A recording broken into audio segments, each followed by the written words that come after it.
70% of the surface of our planet is covered with water.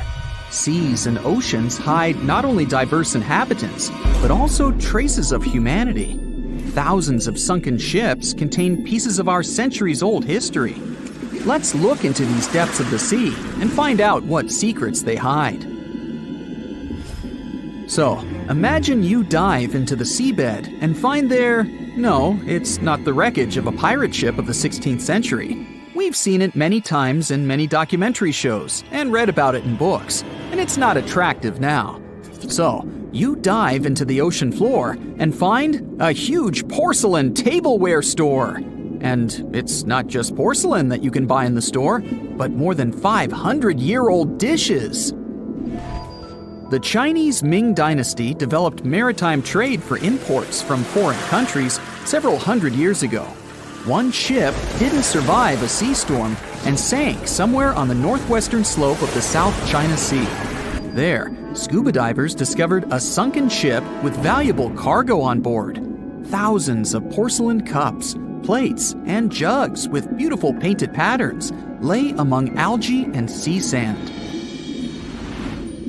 Experts counted all the items and claimed the ship carried about 100,000 items, but not all of them ended up in the cargo hold.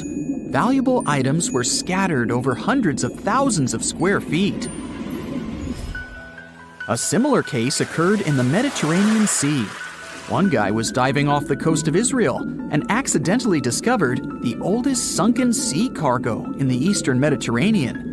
Pieces of marble sculptures and structures lay on the seabed among the wreckage. They were so ancient that they got covered with algae and became part of the underwater landscape. Another unusual find was discovered in the deep water ridge of the Pacific Ocean, north of the Hawaiian Islands, in one of the largest marine reserves in the world. A research vessel sailed along the seabed and discovered a road. Part of the bottom was covered with yellow brick tiles. It was also like the tile used to cover a swimming pool. The researchers conducted an expedition in this unknown place and posted videos online. They went down to a depth of about 1.8 miles and noticed a strange track on the bottom made of yellow bricks. One of the guys jokingly said that it was the road to Atlantis. In fact, the road led nowhere. And it wasn't made by humans. Nature created this unusual landscape. The place with stone tiles was at the bottom of the lake, located at the top of an underwater mountain. Perhaps once upon a time, it was a volcano. Magma heated the surface, and cracks appeared on the ground. The lines of cracks made the solid surface look like a brick road. Okay, how about something more mysterious? 20 years ago, a Norwegian research vessel discovered strange holes in the seabed in the middle of the Atlantic Ocean. Then, already in 2022, other researchers found something similar, but at the bottom of the Pacific Ocean. Scientists discovered about 200 holes in 3 different places at a depth of about 2 miles. The holes were arranged in several rows, and a tunnel was under each. But where did it lead? To find out, you first need to find out who made these holes. Scientists studied animals that live at such a depth under enormous pressure. Imagine the weight of several dozen elephants pressed on a small area the size of a palm. That's about the pressure exerted by water in these depths. But still, some marine life has been able to adapt to such conditions. Scientists have seen sea urchins and worms, and even some big fish. But none of them made these mysterious holes. They saw a strange creature with a white and pink-hued body inside one of the holes. It was an amphipod, one of the crustacean family's representatives. Scientists caught it and did a little research. This little crayfish was digging a tunnel with its long claws. It used it as a home to hide and shelter its offspring. Or the small crustacean was digging tunnels in search of food. There's a place in the ocean where many remnants of ships lie on the seabed. And not sailing ships, but the space ones. This place is located in the South Pacific Ocean and is called Point Nemo. This is the most remote place from land on our planet. The nearest island is over 1,000 miles away from here. There's only a boundless ocean and complete loneliness. You won't even meet fish and other marine life here. The place receives little nutrients from the world's oceans because undercurrent and wind almost don't reach this area. There are different microorganisms in Point Nemo, but it's not why we're here. The reason is fireballs that fall from the sky into the water sometimes. And they're not meteorites, but some pieces of space rockets, ships, or satellites that failed.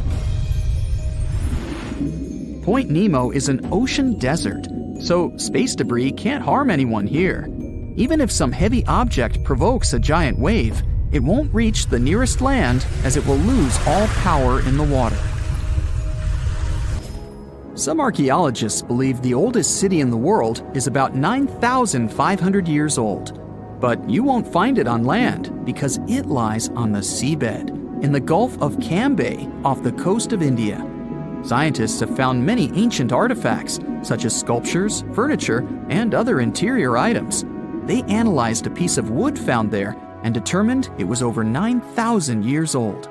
Scientists are still trying to determine what kind of city it was and when it existed. Tutankhamun's tomb is a well-known archaeological find. But what do we know about the burial place of the most recent pharaoh of Egypt? Cleopatra's tomb may lie somewhere in the ancient city of Alexandria. But the problem is that this beautiful city is underwater. After about 1,600 years, it sank to the seabed because of floods and earthquakes, and its ruins were discovered in 1998. Scientists and builders plan to create underwater tunnels on its territory to turn the city into an underwater museum. You can meet an unusual natural phenomenon, brinicles, in the depths of the Arctic and the southern ocean of Antarctica. It looks like an icicle frozen in water, which attracts marine organisms to itself and freezes them. When salt flows out of cracks on the ocean floor, it freezes since its density is greater than the density of the surrounding water. Upon contact with fresh water, it turns into liquid ice and freezes.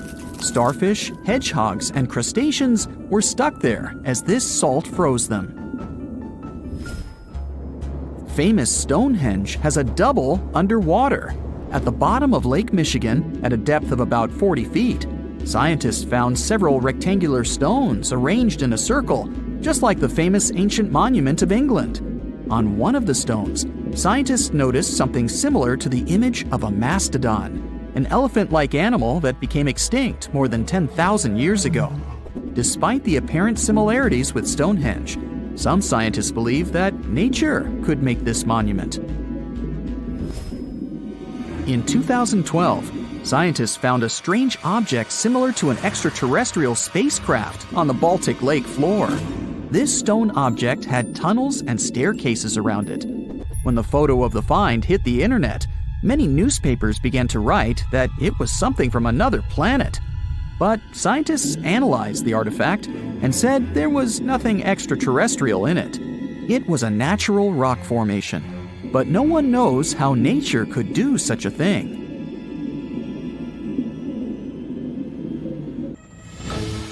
As an experienced sailor and the first man to ever sail non-stop on his own around North and South America, Matt Rutherford has seen a lot during his voyages.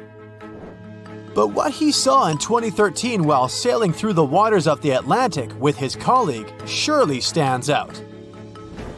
Some 800 miles off the coast of Bermuda, not far away from the famous Bermuda Triangle, they noticed a boat that seemed to be moving by itself. The sails weren't up and the motor wasn't running.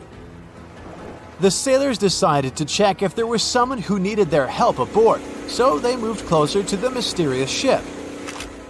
Once they got there, things only got weirder, as they realized there wasn't a living soul aboard. Rutherford started filming to document their discovery. The boat looked so awfully abandoned that they expected to find some pretty scary things in there. But it didn't stop Rutherford from searching the vessel. The boat, which turned out to be named Wolfhound, looked like an upscale one, probably costing hundreds of thousands of dollars. It was pretty weird to find it floating by itself in the middle of the ocean. It seemed like whoever abandoned it was leaving in a rush. There were clothes and other personal belongings all over the main cabin. Some parts of the ceiling had fallen and some drawers had popped open. The brave sailors decided to tow the ghost ship back to Bermuda. It wasn't easy because Wolfhound was bigger and heavier than their boat. After days at sea, the crew was running low on fuel and asked a passing freighter to stop and give them some gas. They kept pulling Wolfhound until the tow line got wrapped around the rudder and they realized they could get stranded in the Bermuda Triangle. So they had to abandon the ship. What really happened and how Wolfhound ended up in the middle of the ocean will probably remain a mystery. Rumor has it that it belonged to a member of the Royal Irish Yacht Club. The ship was going on its first voyage from Connecticut to Bermuda and then Antigua. It got in a terrible storm around 400 miles away from Delaware. The winds were so strong that the yacht suffered 2 knockdowns. A Greek cargo ship rescued the crew. They left the ship with an emergency beacon on. The rescued crew members shared that they saw the ship sink, which only adds more questions to the story. How did it get back to the surface? Does the Bermuda Triangle have anything to do with that? Christopher Columbus himself reported some unusual compass activity going on in this mysterious area while he was on his way to the New World. Despite the stories of more than 50 ships and 20 planes disappearing in the area, it remains one of the most heavily traveled shipping routes in the world.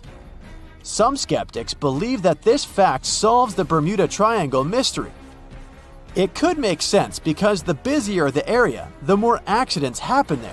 But then again, it's not the number of disappearances that makes the place so mysterious. It's the lack of explanation and wreckage lost for good. The first ever confirmed ship to vanish in the Bermuda Triangle was the USS Pickering. In 1800, it departed from the US on its way to the West Indies. The ship sailed into the Bermuda Triangle along with its 90-man crew.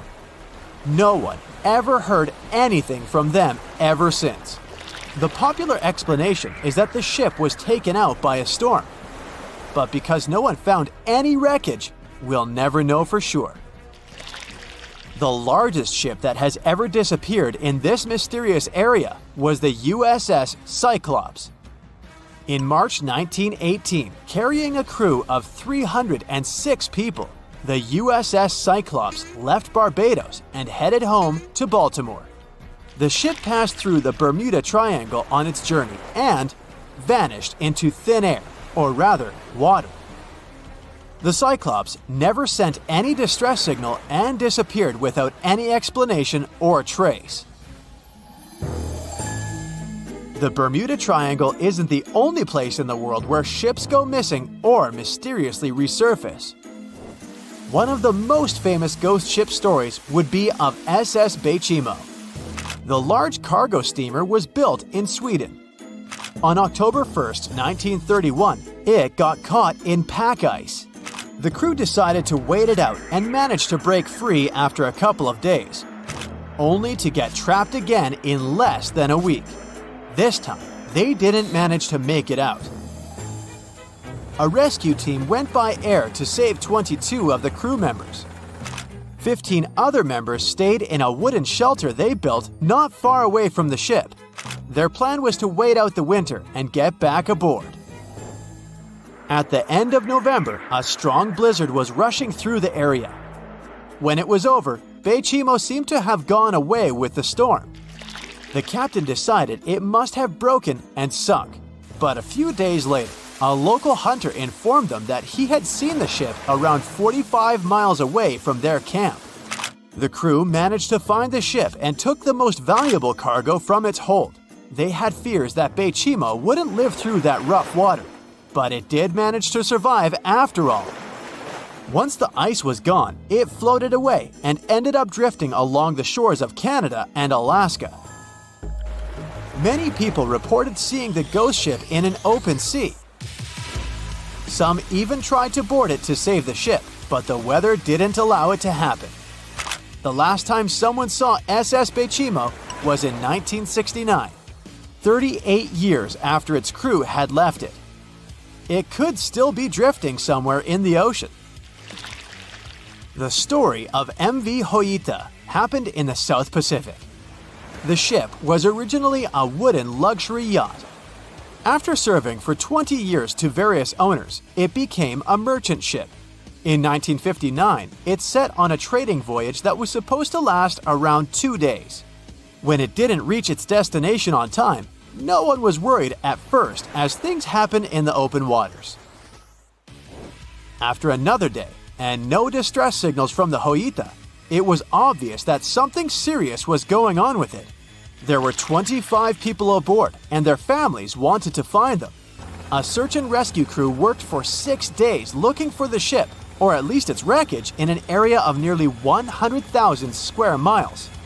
That's 1.5 times as big as Florida. Sadly, the mission had come back with no results. It seemed like Hoita had disappeared without a trace. A month later, another merchant ship noticed Hoita drifting in the ocean, miles and miles away from its original route, and none of the crew members or passengers were on board. The cargo had also disappeared. The lifeboats were also gone, so the people must have escaped the ship hoping to save themselves. It turned out that the crew had been trying to get help as they tuned the radio to the International Distress Channel. But the damaged cable didn't let them send the signal any further than 2 miles. It also looked like when they were leaving the ship, the crew took the logbook with them, and we still don't know what exactly happened to Hoita. Family members of those who were on board are still looking for answers. One professor claims it must have been a corroded pipe that leaked and flooded the vessel, but we'll most likely never know for sure. In the Pacific Ocean, near Japan, there is an area nicknamed the Devil's Sea. It's believed to be one of the 12 vile vortices around the Earth. Some people claim that vile vortices have weird things going on in them because the pull of the planet's electromagnetic waves is stronger there than anywhere else. The most famous ship that disappeared in the area was a fishery patrol vessel in 1952. The ship went there to investigate the vessels that went missing previously and disappeared along with 31 crew members. Scientists who don't believe it was a mysterious disappearance blame the underwater volcano eruption for what happened. The Mariana Trench in the western Pacific Ocean is the deepest place on our planet. If you throw a rock into the water, it'll travel 36,000 feet before touching the bottom. But unlike your body, the rock won't experience any unpleasant consequences. After all, it doesn't get affected by all that immense pressure that builds up the deeper you go. But then, what would happen to your body at the very bottom of the Mariana Trench? Put on your flippers. It's time to dive. Hold your breath. You're 5 feet below the surface, and it's still pretty comfortable down there. You're used to this depth. You go that deep when diving in the pool, or maybe at the beach when watching exotic fish swimming near the bottom. But you're serious about reaching the deepest point of the Mariana Trench, the Challenger Deep. So you keep going. 32 feet. That's where you start to feel some discomfort. Here, the pressure pushing down on your body has doubled. Your ears and lungs feel a little sore. This is because people have many air pockets in their bodies. And under pressure, these pockets shrink in volume, and you can feel it. But don't worry, your organs aren't made of metal. They're flexible enough to withstand even more pressure than that. What you should worry about at this depth is the white shark. If it wants you for dinner, you're in worse trouble than high pressure. That's why you'd better keep diving. Around 65 feet underwater. That's where you'll need a flashlight and air tanks as you're running out of breath. The sun's rays barely reach here, and it's pretty dark. For the same reason, you're getting cold.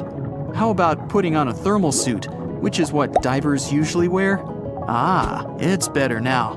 But even though you feel warmer, your ears are starting to hurt a lot. And your lungs have shrunk almost 3 times their normal size.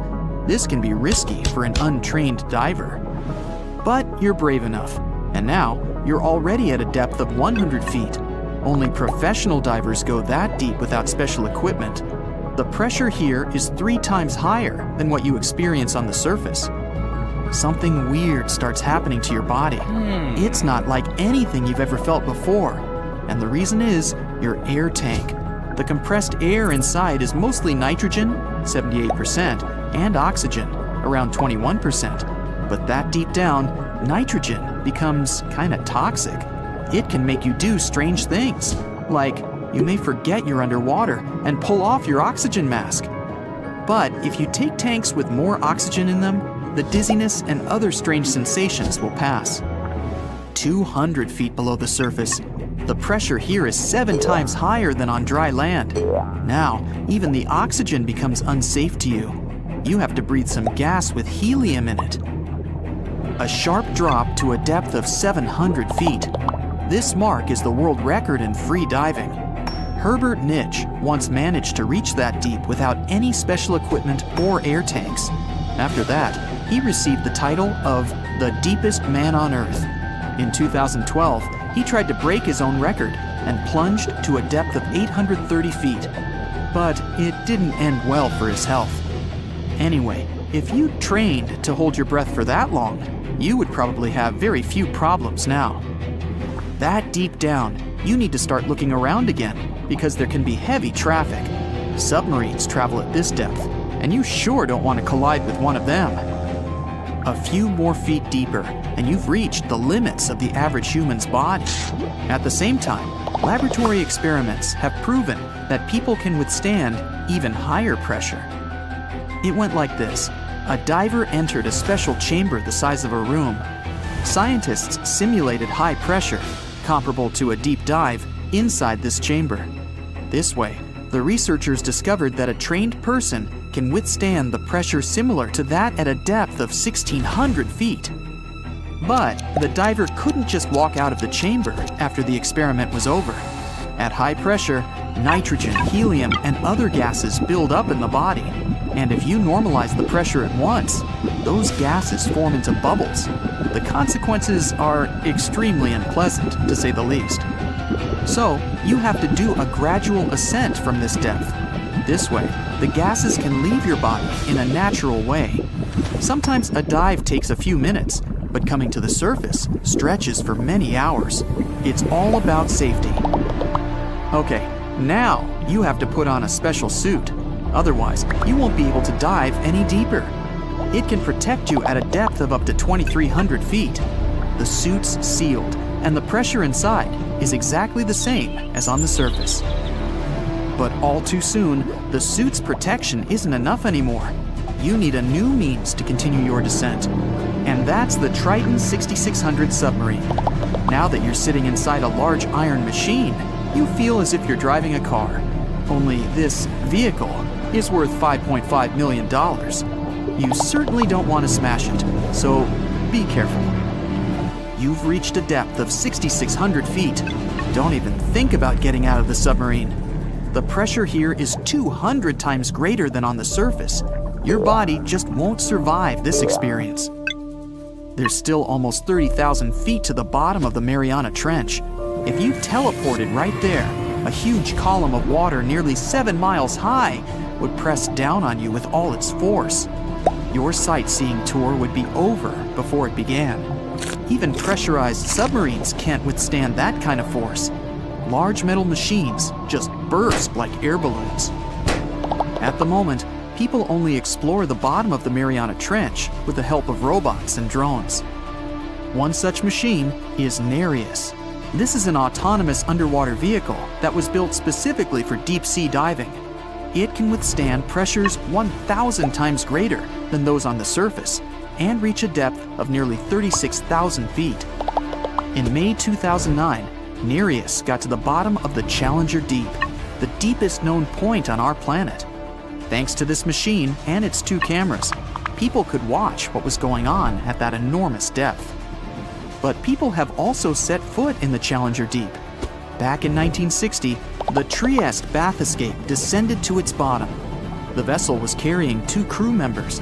Unfortunately, they couldn't see their surroundings well. There was only one small window in the bath escape. It helped the structure of the ship remain strong. Plus, to withstand the incredible pressure, the iron walls of the bath escape were 5 inches thick. But when the explorers reached the ocean floor in the Challenger Deep, one of the window's panes did crack. Luckily, the ship was still able to spend about 20 minutes at the bottom of the ocean and then rise to the surface. But there are living creatures that are used to such incredible conditions. The Mariana snailfish, for example, lives at a depth of 24,000 feet. Even the bottom of the Mariana Trench is inhabited. Bacteria and viruses live there. They're used to low temperatures and high pressure. And their food is all kinds of organic matter that sinks to the bottom of the ocean. People can also survive in other extreme conditions. For example, in space. It's a vacuum. Unlike what many people believe, it's not cold. It's also not as dense as air or water. That's why you'd lose your body heat very slowly. But you can do an experiment. Normally, water boils at 212 degrees Fahrenheit. Let's say you place a glass of water in a special chamber and gradually lower the pressure. The lower it is, the lower temperature the water needs to boil. You're 70% water.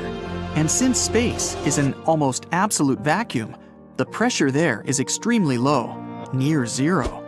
And now, think about what can happen with your very liquid blood. I believe you can imagine the consequences. Ouch. Also, your internal organs would begin to expand. But that's not a problem. Your tissues are flexible and can withstand such an experience. The main issue would be the lack of oxygen. Without air, you'd soon lose consciousness. And still, if the rescue team could get to you within 1 to 2 minutes, you'd be fine. But there are living organisms that can survive even there. One bacterial species was thriving in outer space near the International Space Station for 3 years. These bacteria don't mind the vacuum and the lack of oxygen. They've even managed to survive strong solar radiation. They rightfully deserve the title of the world's most resistant bacteria. So in 2017, over 25 million people boarded cruise ships all over the world. Now, if you're keeping count, that's more than the total population of Greece. It's become America's favorite choice when it comes to going on vacation. It's easy to see why hopping aboard a cruise ship becomes more popular each year. Heading out on a cruise is also coming back in style with newer generations. 2/3 of Gen Y and Millennials say that cruising is their new preferred type of vacation. How's that? Well, let's see. It's easy to plan in advance. On board, you can find activities for all family members, and you get a chance to visit several different destinations in one trip. An added bonus of booking a cruise? You can sample various places for a future time off. The entertainment on board is often top-notch, providing passengers with an added taste of luxury. And the amenities and accommodations are generally very reliable. Not to mention that it gives tourists that feeling of actually getting away from everything that people strive for while out of the office. Royal Caribbean International is one of the largest cruise lines in the world, with just over 19% of the cruise market as of 2018. Its current fleet is divided into many different classes of ships, including the Voyager class, Radiance, and Quantum. The latest addition to the Royal Caribbean International's impressive fleet was built in 2018. Wonder of the Seas is now the largest cruise ship in the world. Since this spectacular liner has just had her maiden voyage in March 2022, let's look at some of the incredible perks it has to offer its passengers. For starters, the boat is so big that it had to be split into neighborhoods. Well, it figures since Wonder of the Seas can accommodate almost 7,000 passengers. Fond of New York? Well, no worries. Wonder of the Seas has a central park of its own, with an estimated 10,000 plants to check out. The ship's central park is a feature of all Oasis-class ships, being one of the so-called neighborhoods. Let's look at some other areas, shall we? Like this boardwalk, a place that includes an arcade, a candy store, and a sports bar. It's best suited for long walks. There's a pool and sports zone on Wonder of the Sea. These areas feature the ship's numerous pools and hot tubs.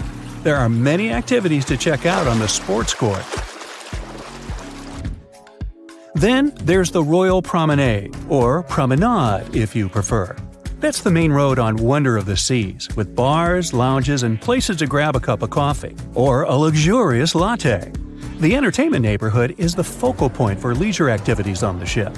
Here, guests can find a comedy club, an ice skating rink, and even a theater. The spa and fitness area is a tranquil zone with a huge array of treatments available. The fitness center is free of charge, by the way, so there's no excuse for guests to skip a leg day. An extra 8th zone was added to Wonder of the Seas. It's called the Suite Neighborhood. This is an exclusive area designed for guests staying in the suites. Oh, now I get it. It's located at the top of the ship. Guests here have designated staff members called Royal Genies. Yeah, if you rub a lamp in your suite, they appear. Nah, not really. The genies are similar to butlers. They can cater to just a few cabins. Of course, the cruise line wants to divert other guests from asking these crew members various questions and taking their time. That's why the genies don't wear name tags in public areas. As for its itinerary, Wonder of the Seas was initially supposed to be homeported in China, but Royal Caribbean decided to move the liner to the United States. In March 2022, the ship started its journey with 7-night Eastern and Western Caribbean itineraries.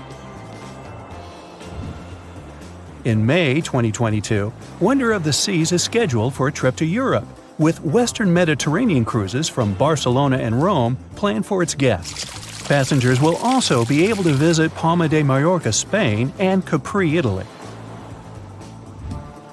When the summer season is over, Wonder of the Seas is scheduled to return to Florida to offer year-round sailing starting November 2022. And by the way, there is no truth to the rumor that a special cruise only for highly allergic and hay fever sufferers will be called the Wonder of the Sneeze. Nope, not at all. Now, it's hard to imagine a ship so massive that can accommodate so many amenities on board. For example, the Titanic was the largest ship of its time, measuring 882 feet in length. And Wonder of the Seas is not only 1,188 feet long, it's also 36% taller and 34% wider. Speaking of lifeboats, which I am about to, Titanic had a mere 20 lifeboats on board, which was tragically not enough to fit all the passengers after the ship hit the iceberg. But Wonder of the Seas has an even smaller number of lifeboats, 18 to be precise. Sounds weird and dangerous? Well, not really, given that each of these lifeboats can accommodate up to 370 people. It means that all the passengers and crew members, an estimated 8,000 people if fully booked, are going to be safe in case of an emergency. If we could somehow have a race between the two ships, well, Titanic was in fact the faster ship out of the two, beating Wonder of the Seas by 1 knot per hour. Cruise ship passengers today are more interested in the experience rather than the speed of the boat itself. That's why how fast a ship can travel is not an extremely important aspect nowadays. In terms of costs, Titanic cost around $7.5 million at the time of its construction. It's the equivalent of about $200 million today. How about Wonder of the Seas? Well, it cost a staggering $1.35 billion to build, making it 6 times more expensive than the Titanic. How about we compare ticket prices? Well, in this case, the least expensive ticket on Titanic was £7. It's about $1,000 today. The cheapest ticket on Wonder of the Seas is currently $423, but prices may vary depending on the location, season, itinerary, and how much you tip your royal genie. And I know you were going to ask, how about icebergs? Well, Titanic steamed in the frigid North Atlantic, where you had to be on the lookout for those. Wonder of the Seas will be cruising the balmy Caribbean, where the worst thing you can hit on is 17 and blackjack. Oops, busted.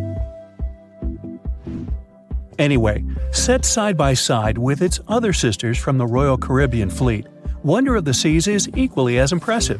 The company's earliest ships could host about 2,500 people. This included passengers and the staff. Such ships were Splendor of the Seas, Legends of the Seas, and the smallest of them all, Thumbelina of the Seas. No, wait, that should be Empress of the Seas. Oops, my bad. The largest ships in the company's fleet can now house about 9,000 people altogether.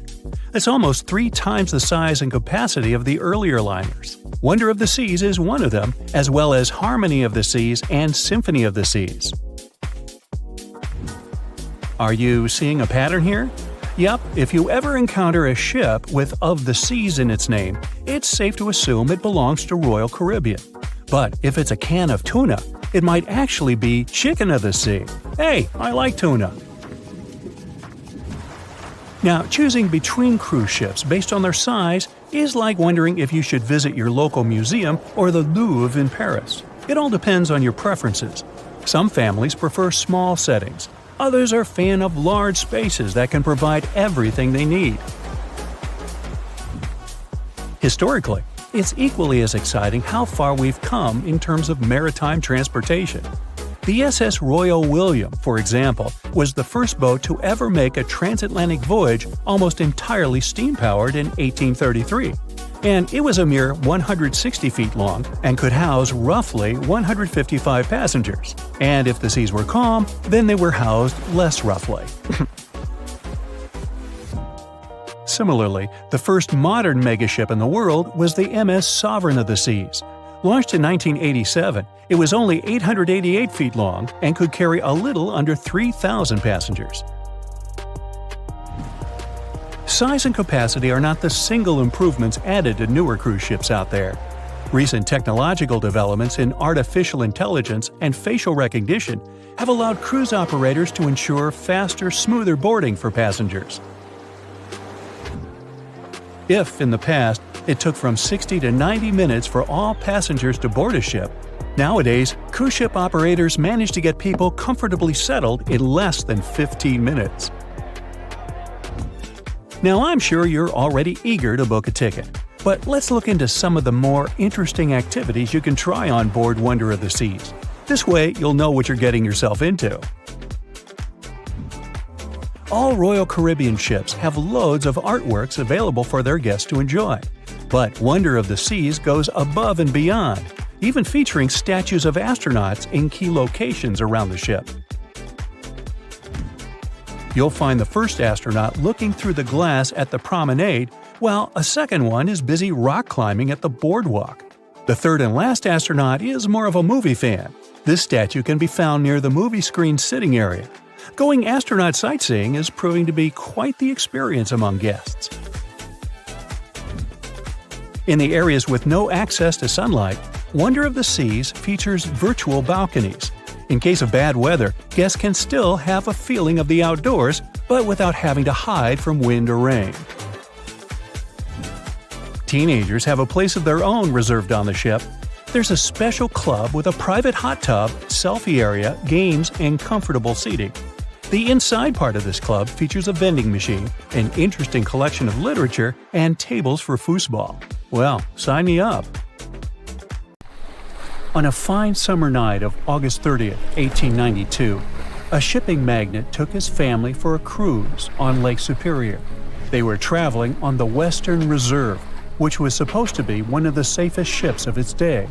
It was made of a type of steel like that used to construct the infamous Titanic, and it ended up with a similar tragic destiny.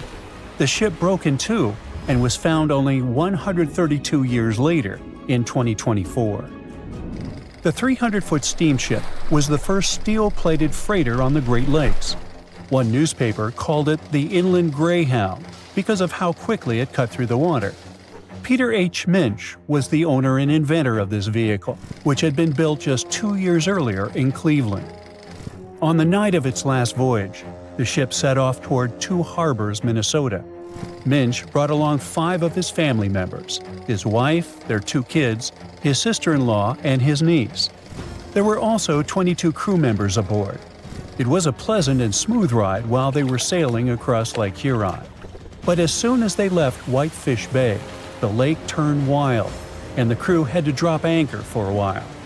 Later that evening, as they entered Lake Superior around 9 p.m., a fierce summer storm moved in with powerful winds and crashing waves. Then disaster. The ship began to split in two. Within just 10 minutes, the Western Reserve was completely underwater. Everyone managed to get into lifeboats. The Minch family, with some crew members, took the wooden one, and the remaining 10 people got into the metal one.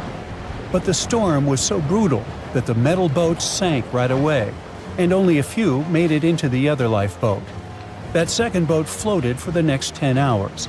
A steamship passed by, but didn't notice or hear the people calling for help. Around 7 o'clock the next morning, the lifeboat got within a mile of shore near Deer Park, Michigan. They were so close to safety, but sadly, the lifeboat flipped too, and they all ended up in the freezing water. The only survivor of this tragedy was 24-year-old Harry Stewart, the ship's wheelsman. He swam a full mile through the freezing water and made it to shore, almost unconscious but alive. He later mentioned he survived only thanks to a heavy-knit, close-fitting pea jacket. The Western Reserve was lost for over 100 years until a couple of determined explorers finally tracked it down. They spent over 2 years searching non-stop for the wreck off Michigan's Upper Peninsula. Daryl and Dan Erdl found it using a side-scan sonar that looks half a mile out on each side. One day, they saw a tiny blip on the left side of the scan. It was small, but Daryl measured the shadow, noticed that it was about 40 feet tall, and realized it must be something important. So they turned back and scanned directly over the spot. They saw cargo hatches and the wreck that looked like the ship had snapped in two, with one half lying on top of the other in an almost impossible position. Each piece measured around 150 feet long, and once they checked the width, they knew for sure that they had just found the legendary Western Reserve. Historians are still not sure why the vessel, that was supposed to be unsinkable, suddenly snapped in half, but they have a few solid theories. One idea is something called hogging. It happens when the ship rides up over a giant wave and the bow and stern are left hanging in the air with nothing underneath to support them. That puts a large amount of pressure on the middle, and it bends down like a stick when you're pulling both ends. Another plausible reason concerns the steel the vessel was made of. Back then, steel was the hot new substitute for iron. But quality control wasn't perfect. Some steel plates weren't made very well, which could have caused a serious weak point in the ship's body. There's also the chance that the ship didn't have enough ballast, which is the weight used to keep it stable, or maybe it wasn't balanced correctly. Sadly, just 8 weeks after the Western Reserve tragedy, another vessel that had been built at the same time with similar mill runs of steel plate repeated the destiny of its twin. The W.H. Gilcher was a steam freighter used to transport cargo between ports on the Great Lakes. It set out on what was supposed to be a routine trip on October 26, 1892. Loaded with over 3,000 tons of coal, the ship left Buffalo heading for Milwaukee. Captain Leeds H. Weeks and a crew of 18 were on board. Everything seemed normal at first, and by the afternoon of October 28th, the ship passed through the Straits of Mackinac and entered Lake Michigan. It was expected to reach Milwaukee by the 30th, but it never made it. A massive storm slammed into Lake Michigan and Lake Huron on October 28th and 29th, and created havoc on travel plans for many ships. When the storm finally passed and boats started pulling into port, people began to piece together what happened to the W.H. Gilcher. One captain who was sailing nearby on his schooner said he saw a large steamer battling the storm about 20 miles northwest of North Manitou Island around 8 p.m. on the 28th. The ship looked helpless, and there was no movement or sign of life. Another captain later saw furniture and parts of the ship's bridge floating in the lake near South Manitou Island. Then 2 more steamers picked up broken pieces of W.H. Gilcher's pilot house in the same area. It became clear that the storm had destroyed the freighter, and tragically, no one survived. The Great Lakes are a hot spot for shipwrecks, and there have been between 6,000 to 10,000 of those starting in the 17th century. Back in 1679, the Griffon became the first European vessel to vanish without a trace on the lakes. It sailed all the way from Buffalo, New York, to Green Bay, Wisconsin, passing through Lake Erie, the Detroit River, Lake St. Clair, and Lake Huron before reaching Lake Michigan. After a stop in Green Bay, it started heading back, and then it was never seen again. In 1975, one of the most famous shipwrecks happened when the massive 729-foot ore carrier SS Edmund Fitzgerald sank in Lake Superior. A fall storm was supposed to stay far south of their route, but things changed fast. Another freighter, the Arthur M. Anderson, was following behind and kept in radio contact with the Fitz's captain, Ernest McSorley. By the afternoon of November 10th, waves were smashing over the deck, and wind gusts at over 80 miles per hour were hitting both ships hard. By 7:20 p.m., the Anderson couldn't reach the Fitzgerald by radio anymore, and it had vanished from radar. There was no distress call, no warning. The huge ship had just disappeared. Later, search crews found the wreck over 530 feet under the surface, broken into 2 giant pieces. No one of the 29 crew members survived, and no one witnessed what really happened. There could be all sorts of reasons for such tragedies, from errors in judgment and equipment failure to simply being in the wrong place at the wrong time. The Great Lakes are massive bodies of water with weather systems that you would expect to find in seas. These inland seas sit deep in the middle of the continent, and hurricane-strength winds and powerful storms form here. Many of them hit in November and December, when the waters are still warm from the summer, but Canadian cold air is starting to push down. There's a huge difference in temperature between the air and water. This difference and strong winds lead to massive waves. Plus, ice forms more easily in fresh water than in salt water. It builds up on ships quickly, and crew members also have to get around tricky ice waters. Water levels here are also unstable.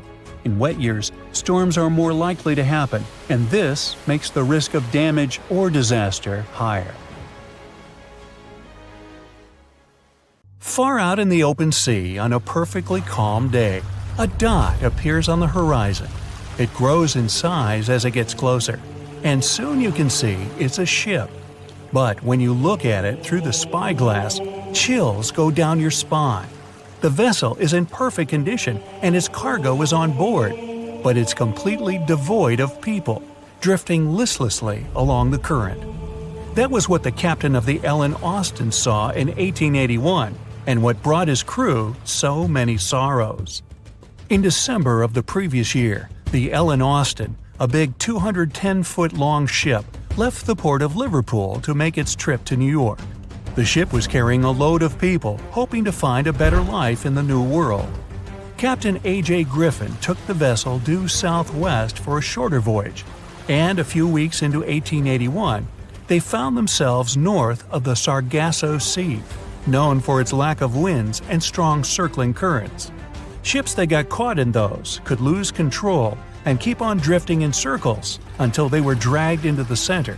From there, they'd be incredibly lucky to get back past the currents, but more often than not, they stayed in the desolate desert of the sea forever. Worse still, the area belonged to the notorious Bermuda Triangle, which was already known to take down ships and make them disappear without a trace. The ship's crew were nervous, afraid of being in such a dangerous area so close to a sea that could bring them to a standstill. And ominously, some of the Sargasso Sea's calm must have escaped it, because the Ellen Austin lost its speed one day and fell adrift without the winds. It was fine, though. They had ample provisions and were still on schedule. Captain Griffin was walking around his ship, giving orders in a voice full of calm authority, and both his crew and passengers trusted him completely. But then, the lookout shouted from above that a ship was in sight. And indeed, when the captain looked in the direction the man was pointing, he saw a small schooner moving slowly into view and towards the Ellen Austin. As it came closer, it became apparent that the way the strange vessel moved wasn't right. The captain frowned and examined it through his spyglass. The schooner was untouched, but eerily silent. There wasn't a single soul on board. Derelict ships weren't that rare in the Atlantic at the time, but neither were pirates. Captain Griffin decided to wait and watch. After 2 days, the schooner was as quiet as always, and Captain finally thought it was fine to move in. He took a small team of sailors and boarded the stranded ship. There was nobody there indeed, but luck seemed to be on Griffin's side. The precious cargo of mahogany wood was still in the holds. The captain returned to the Ellen Austin and ordered his select men to take the smaller ship along to New York. The crew's spirits arose with the prospect of riches awaiting them upon arrival. When the winds blew strong again, the Ellen Austin continued its voyage, with the unnamed vessel tagging along. But after a couple of days, the ships were caught in a powerful storm and got separated. The wind, rain, and waves beat them for several days in a row. When the weather finally cleared, Captain Griffin ordered to find the schooner. They searched for another day until they finally found it adrift, way off the course. Griffin hailed his men on board the smaller ship, but no one answered. A party of sailors went to investigate and returned with their faces white with fear. The whole prize crew went missing in the storm. The captain wasn't one to lose such a valuable find, though, and ordered another team to take control of the schooner. Reluctantly, the sailors obeyed, and the two ships continued their voyage. They agreed to stay as close as possible to one another and ring their bells at set intervals at night to let each other know they were fine. Several nights went all right, with bells ringing reassuringly every hour. But one day, a thick blanket of fog fell on the sea and almost completely blocked their vision. The ships went on regardless and started sounding their bells earlier. When night came, the fog was still there, but the bells were the sound of life. Until they stopped. Captain Griffin rang the bell once, then twice. No answer. The crew lit the fires and looked out into the sea intently, but the fog hadn't lifted, and they couldn't see a thing in the swirling abyss beyond the ship's board. Nobody could sleep that night, and they waited in silence until the break of dawn. The first rays of sun made the fog slowly disperse, and the whole crew went to the edge of the deck with heavy hearts. There was still hope in them, until the last strands of the mist went away, revealing a vast, calm, and most importantly, empty ocean. The nameless schooner was gone, and so was the second team of the Ellen Austin sailors. The ship sailed the rest of the way to New York in grave silence. Once it arrived at the port, the passengers were only too happy to leave the vessel, and no one so much as turned their head as a goodbye. That was the ship's last voyage as the Ellen Austin. That same year, it was sold to a German shipping company and renamed Meta. No one ever found the derelict schooner or the sailors that went missing with it. And that would probably be the end of this mysterious and unresolved story, if it held at least a little bit of the truth. In reality, none of the enigmatic things in the narrative actually happened. The Ellen Austin did indeed leave Liverpool and headed southwest to New York, and its captain was really A.J. Griffin, taking people to the American continent. But from here, the story falls apart. First of all, the ship went way too far to the north to pass the Sargasso Sea so closely. There was simply no reason to make a detour so broad. Even though the westerly winds were strong, it was still faster to take them head-on than to go in a southerly direction. So the Ellen Austin was probably nowhere near the Sargasso Sea and the Bermuda Triangle. Secondly, the triangle itself has been proven time and again to be nothing but a work of fiction. In fact, it gained popularity in the middle of the 20th century, while nobody even thought of drawing a triangle in the Bermuda area before that. The mystery was popularized by science fiction writers and became a common myth, while no serious research proved it any more dangerous than other parts of the world's ocean. So the crew of the Ellen Austin weren't even aware of the Bermuda Triangle back then, let alone afraid of it. Thirdly, the whole story was told and retold by magazines and mystery-loving personalities with ever-changing details. It first appeared in a newspaper in 1906 and already had the date wrong. The article said the voyage took place in 1891 instead of 1881. Later, the story resurfaced in 1935 on the radio with the wrong name of the captain. It was Baker, not Griffin. The date was also off, saying the trip was taken in August 1881, when the Ellen Austin was already renamed Meta. The legend grew upon with other strange details, such as the ship's route from London to Newfoundland, which was never the case. But the final debunking came from the archives of Lloyd's of London, the marine insurance market that keeps all logs of trade and emigration ship routes.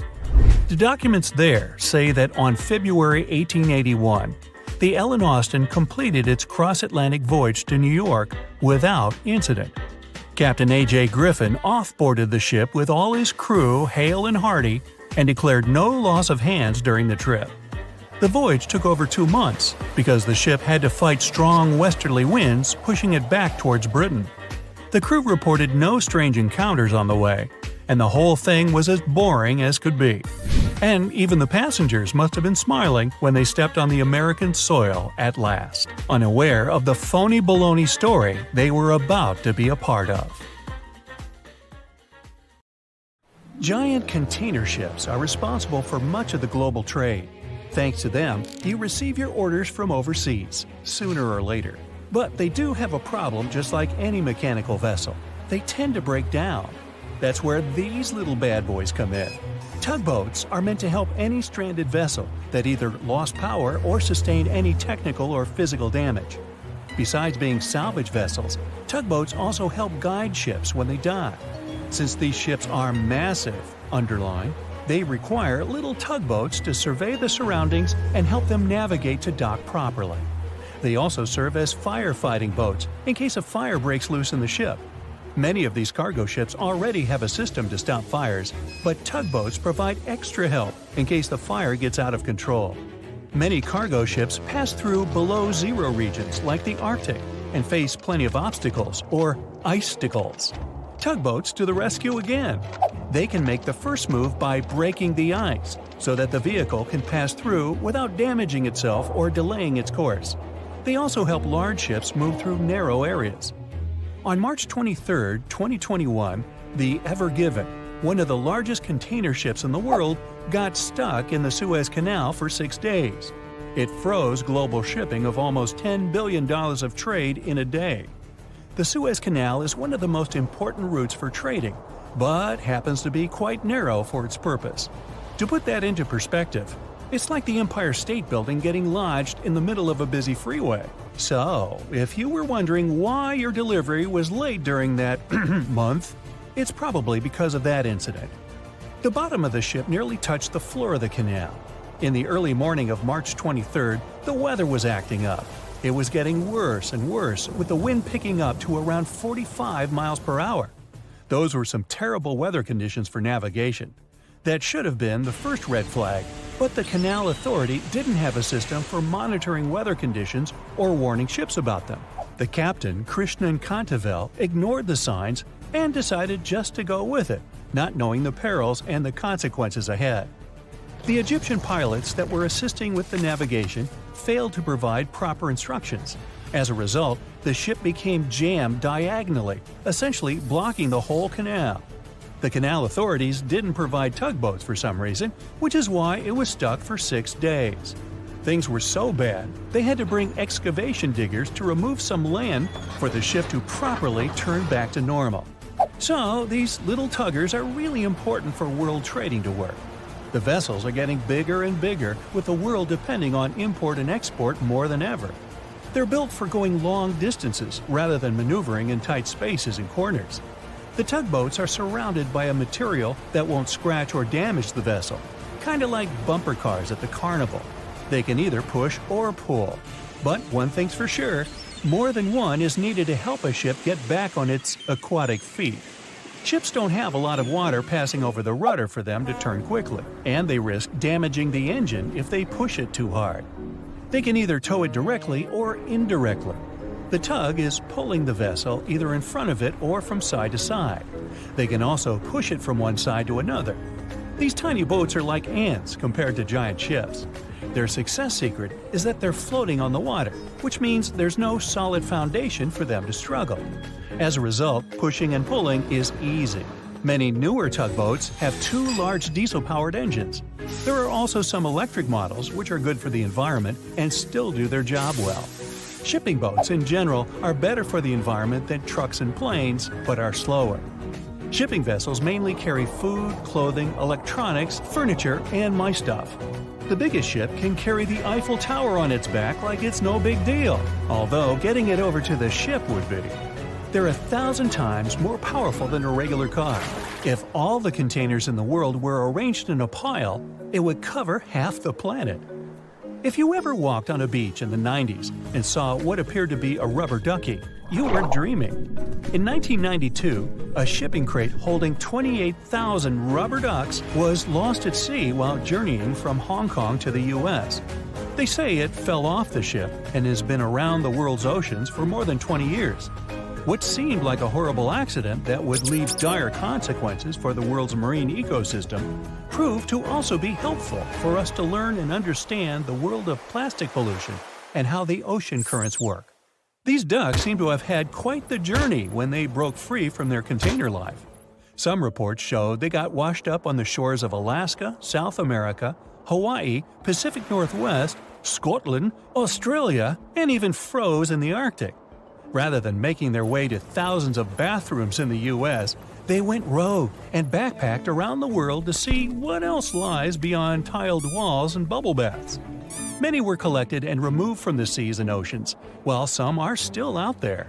There are around 2,000 of these duckies circulating in the currents of the North Pacific Gyre. In case you were wondering, that's a place where the currents meet and whirl with one another between Japan, Alaska, Kodiak, and the Aleutian Islands. They've even created a website to track these ducks down with a contact form that lets people inform of one or many ducks they find across the world. But who knows? Maybe we'll never recover every single duck that was lost at sea at the time. This is just one incident out of many. Studies show that at least 2,000 to 10,000 shipping containers are lost at sea every year. Many containers that do slip off and fall into the sea don't always sink to the bottom. They're floaters. On the downside, they don't float high enough to become colorful islands that are easy to notice. They float like icebergs, with just the top of the container showing, which means that any passing ship or boat won't see it from above. If they pass through it, then significant damage can happen to the ship. They can't stay floating forever, so they end up sinking after many days of being suspended in the open water. Some people have even seen shipping containers washed up on shore after being stranded at sea. These bad boys have been made to last for a very long time. If you take proper care of them, the life expectancy of each container can stretch for more than 20 years. It's pretty amazing that they travel all over the world and are filled and refilled with new items many times. They go through all sorts of weather conditions and have to survive in different climates. Many modern houses are made out of retired shipping containers designed with a nice aesthetic touch. Shipping container houses provide the exact same living conditions, except they look cool. Besides looking cool, they're economically friendly compared to regular houses. You can save plenty of money with the structure pretty much halfway done. All that's needed is just a little foundation and a few adjustments here and there, and boom, you've got yourself a house. You're also doing the world a favor by contributing to the environment. Those homes are recycled containers that have just been refurbished and polished for anyone to live in. They're good enough to live in freezing conditions and scorching weather. The industry is booming, so you can have your new home delivered to you within 10 weeks. You can customize it before they build it for you. It's easy to transport since it's not heavy, it's just bulky. You can predict your cost without the surprise payments that might follow. Many of these containers start their journey in a steel yard and travel all over the world. And in the end, they retire in a nice piece of land and host families that will get to be a part of their history. Wow, I can hardly contain myself. The moon shines brightly and illuminates the black water of the ocean. Thick fog descends on it in ominous silence. Then, it's suddenly broken by the creaking of wooden boards, followed by a rippling of the waves. Through the fog, you see the outline of an old large ship.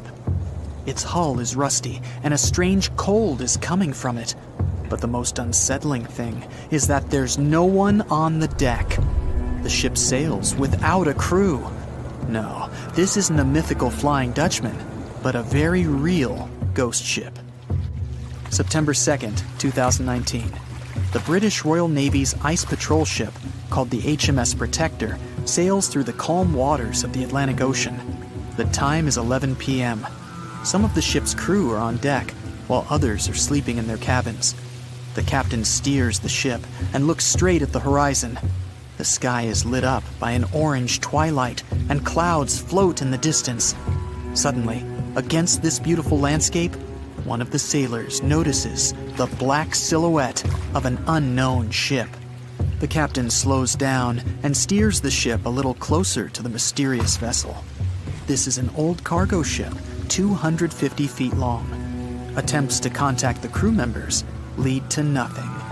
It seems the unknown boat is floating in the ocean by itself. There's no one on board, at least, no one alive. The deck of the ship creaks from rocking on the waves. The sun sinks below the horizon, and it gets dark. The ship looks terrifying.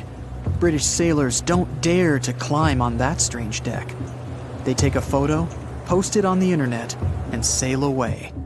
Many people on the internet will assume the sailors met a real ghost ship.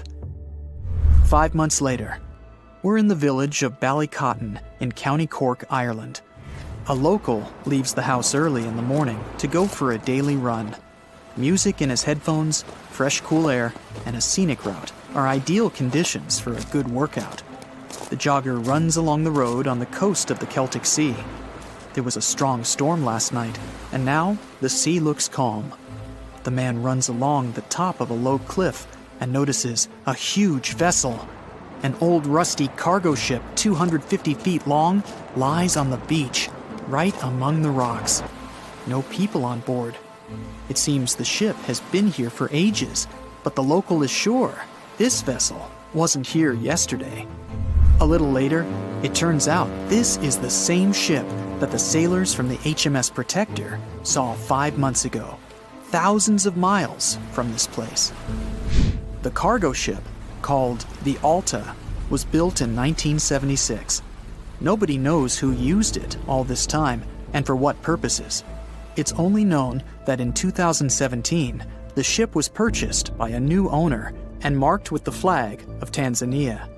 It's important to say that almost all cargo ships are equipped with AIS, Automatic Identification System, which is needed to track ship movements in the ocean.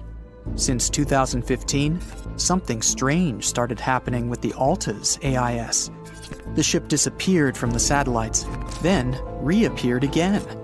Over the past few years, this ship had changed several names and flags. It's not surprising that its AIS shut off and turned on numerous times. It's said that some of those who disable AIS on their ships do so to hide outlaw activities. The ship's captain, whoever it was, clearly didn't want to show the Alta's movements. As AIS showed in 2017, the ship had sailed near Greek port cities. The Alta made 12 stops in 3 such cities in different parts of Greece. Then, the AIS signal disappeared, and 10 months later, the Alta reappeared near the northern coast of Africa, 1,200 miles from Greece. In September of 2018, the ship was sailing about 1,400 miles southeast of Bermuda, and at that time, the crew members started having problems. There were 10 people on board the Alta. On September 19th, the ship's engine failed right in the middle of the Atlantic Ocean. The nearest shore was very far away. The ship began to drift. As days passed, the crew couldn't fix the vessel. Food supplies were running low. The crew started to panic and tried to contact someone. The situation got worse as a strong hurricane was approaching the place where the ship broke down. Crew members contacted the U.S. Coast Guard. On October 2nd, a helicopter headed towards the ship. Food and water were unloaded on the Alta. This was enough for the crew to bide their time for several days. About a week later, a rescue boat sailed about 1,500 miles to reach the Alta and help the stranded sailors. Shortly before the start of the hurricane, American rescuers succeeded. The entire crew of the wrecked ship was taken to Puerto Rico. The Alta remained drifting in the ocean. After a while, another ship arrived to tow it to the coast of Guyana. Then, something went wrong again. The ship was hijacked. Who did it and why remains a mystery to this day. But then, for some unknown reason, the thieves decided to abandon the ship and left it to drift in the ocean. For almost a year, the ship's location couldn't be tracked. Then, in September 2019, the vessel was found by the British Royal Navy. How the Alta was able to cover the distance across the Atlantic and wash up on the coast of Ireland is unknown. An investigation has been launched in Ireland. It's necessary to identify the owner of the vessel and find a responsible person to take on the task of towing it. But no one has since been found.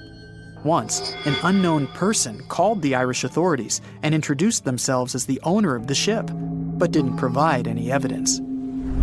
Several barrels of oil were found on board the Alta. To dismantle the ship, the Irish authorities will need to spend about 10 million euros. Local residents are annoyed by the wreck too. Corroding metal is bad for the environment, and kids have already snuck on board and posted a video on the internet from inside the abandoned ship. The further fate of the Alta remains unresolved. It's still lying there. That ship sailed in the ocean for just 2 years. Now imagine if some other managed to drift for 38. In all that time, no one could catch this ship, and people still seek it.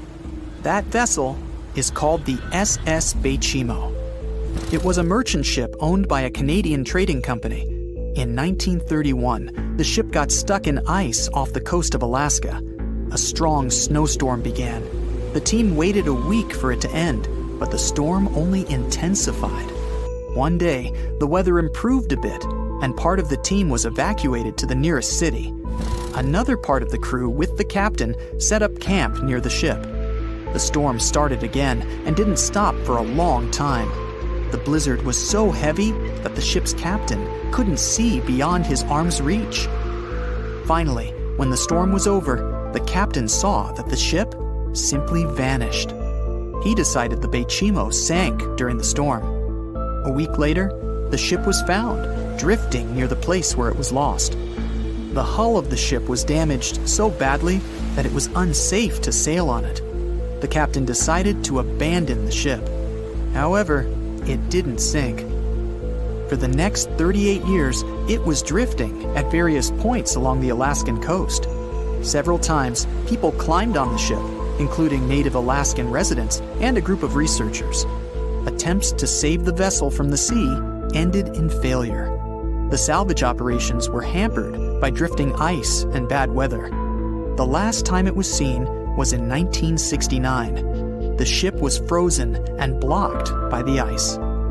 In 2006, the government created a special project to find the Bechimo. However, in all these years, the ship still hasn't been found. Its fate is unknown. It's likely that the ship has finally found peace and is now lying on the seabed of the Chukchi Sea. Thick fog is rising over the ocean as the sun is slowly sinking towards the horizon. It's hard to see further away than a few dozen feet, but that's enough to notice a hulking, skeletal shape in the distance. As your ship approaches the figure, your heart beats faster, and then you make out the details of another vessel, abandoned by the looks of it. Ghost ships do exist, and their mysteries aren't always solved. Take MV Hoita, for example. It was a wooden vessel built in 1931 as a luxury yacht. It had served well to various people over 20 years before it was bought by a Samoan sailor and became a merchant ship. In 1955, though, Hoita's service came to an abrupt and mysterious end. On October 3rd, it set sail for another trading voyage that should have taken no more than 48 hours. Delays happen in the sea, so when Hoita didn't arrive on October 5th as scheduled, there was little worry yet. But then it failed to come on the following day too. There was no distress signal or any other sign of Hoita's presence anywhere between its departure and arrival points. A search and rescue party was dispatched to find the ship, and for 6 days, they were scouting the area of nearly 100,000 square miles. On October 12th, the mission returned to the base empty-handed. Hoita vanished without a trace. It was only a month later that another merchant ship, Tuvalu, noticed the missing vessel far away from its route, drifting in the open sea and listing heavily. The sailors boarded the ship and found that all of its crew and passengers, 25 people total, were missing, along with all the cargo the vessel had been carrying. The radio was tuned to the International Distress Channel, meaning that the crew had been trying to ask for help, but they couldn't reach anyone because the radio cable had been damaged, limiting the range to 2 miles. The lifeboats were missing as well, indicating that people on board must have left the ship. Unfortunately, they seem to have taken the logbook with them, leaving the rescue team clueless as to what had happened. Even today, the mystery of MV Hoita hasn't been solved yet. No one knows where the crew and passengers had gone and what had caused them to leave. SV Carol A. Deering wasn't a ghost ship in the usual sense of the word. There are no sightings of it in the open sea. Instead, it was found on the shore, but the circumstances of it running aground are a puzzle shrouded in mystery.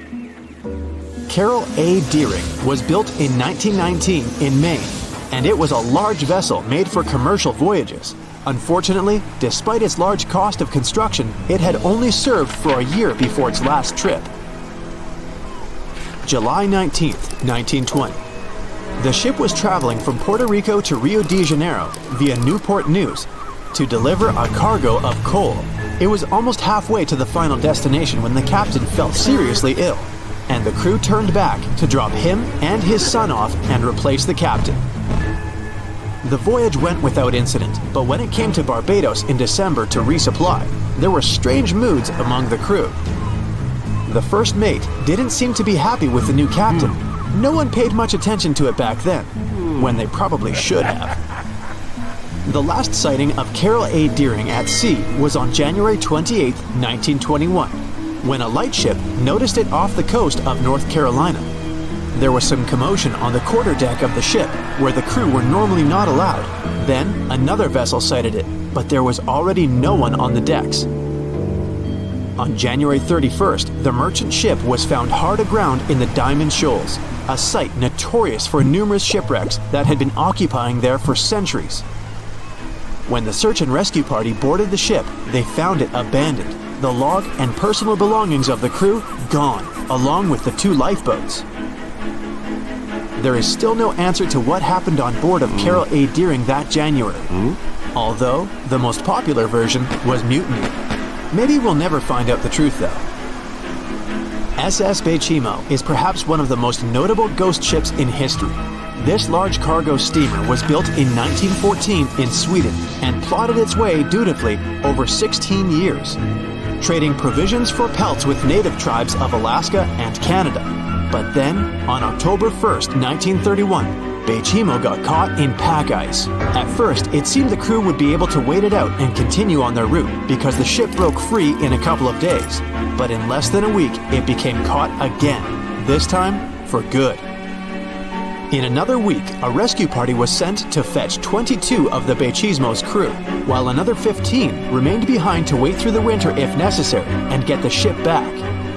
But a month later, after a powerful blizzard struck their camp, the sailors went out of their shelters only to find the ship gone. Luckily, a few days later, a native hunter told the Beichimo hadn't been lost yet. He'd seen it about 45 miles from where they had been stationed. They managed to track it down, but decided the ship wouldn't survive the winter, so they took the most valuable cargo from its hold and abandoned it. They were wrong though. SS Beichimo did survive that winter, and many more that followed. When the ice broke, it sailed away on its own, drifting listlessly along the shores of Canada and Alaska. There were numerous sightings of the ghost ship, sometimes adrift in the open sea, and at other times stuck in the pack ice again. People attempted to board and salvage it, but weather conditions or lack of equipment always prevented them. SS Beichimo was last sighted by native Alaskans in 1969, 38 years after its abandonment. What became of it later remains unknown. The story of SS Orang Medan is one of the most puzzling and harrowing ghost ship stories of the 20th century. No one even knows for sure if the ship even existed in the first place. It wasn't recorded in Lloyd's Shipping, the International Register of Ships, which makes it either a tall tale or a vessel that avoided being officially recognized for some shady reasons. In any case, the accounts as to what happened to the Medan vary. According to most reports, it was carrying some unknown cargo in the Indonesian waters when a distress call was received by another ship in the vicinity. The officer on duty heard an SOS message, but its contents are different depending on the accounts. The message did not repeat, and the crew of Medan didn't answer to any attempts to contact it back. The ship that received the distress call hurried to the rescue, but they only reached the vessel the following day, when it was already drifting and slightly listing. When the rescuers boarded the ship, they found that none of the crew had survived. However, one lifeboat was missing, which implied that there was at least one crew member who managed to escape. What happened to the rest of the people on board remains a mystery to this day. Still, there are no hard facts about this story, so we might never find out whether SS Orang Medan was actually a ship and not a thing of fiction. SV Zabrina was a 3-mast sailing barge built in 1873 for river trade ships in South America. She served for well over 4 decades, proving to be a sturdy and reliable ship. It was later transferred to Europe, where it continued serving its purpose well. But then, in October 1917, Zabrina set sail on a regular voyage only to be found ashore several days later. Mysteriously, although the ship was perfectly intact, the entire crew of 5 and the captain were gone. There is no direct evidence or hard facts as to what really happened that day. The most convincing theory is that the crew were washed away from the deck because of an underwater explosion. And then the ship sailed ahead without them. But the truth, as always, remains unknown. Now, if you could get into a time machine and travel back to 1969, you'd see something spectacular. What you're looking at isn't some random desert. It's one of the most powerful waterfalls, completely dry. In the summer and fall of 1969, the American side of Niagara Falls stayed without water. It lasted 6 months. Researchers wanted to study the rock face of the falls. They were afraid it was going to become too unstable because of erosion. Erosion is the process when natural forces, such as water and wind, wear away earthen materials. For example, if you see glacial ice become muddy, it means erosion is happening. 3 waterfalls that cross the international border between Canada and the United States together make something we know as the magnificent Niagara Falls. The 3 waterfalls are the Horseshoe Falls, the American Falls, and the Bridal Veil Falls, in order from largest to smallest.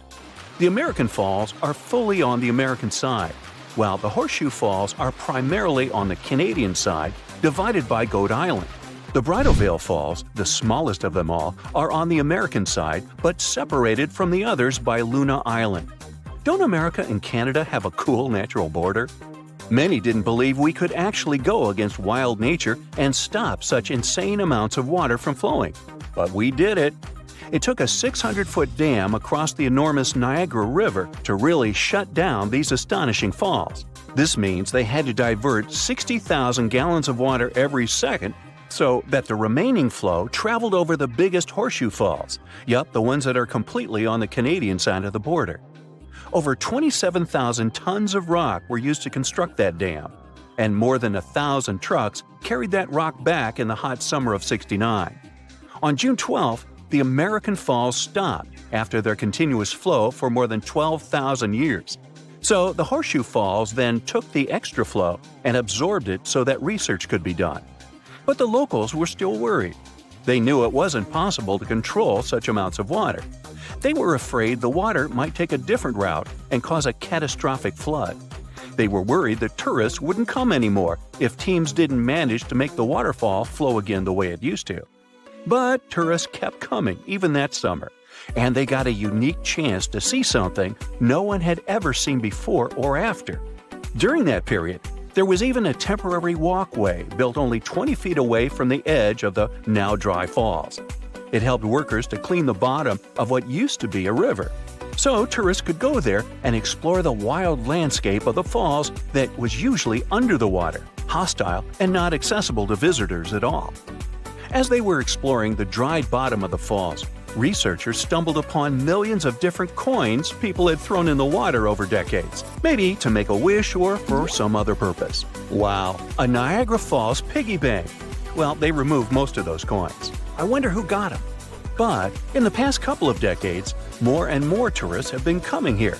Imagine all the things they could find now. More coins, of course, but also lost cameras, errant drones, cell phones, and other things careless visitors could accidentally drop in the waterfalls.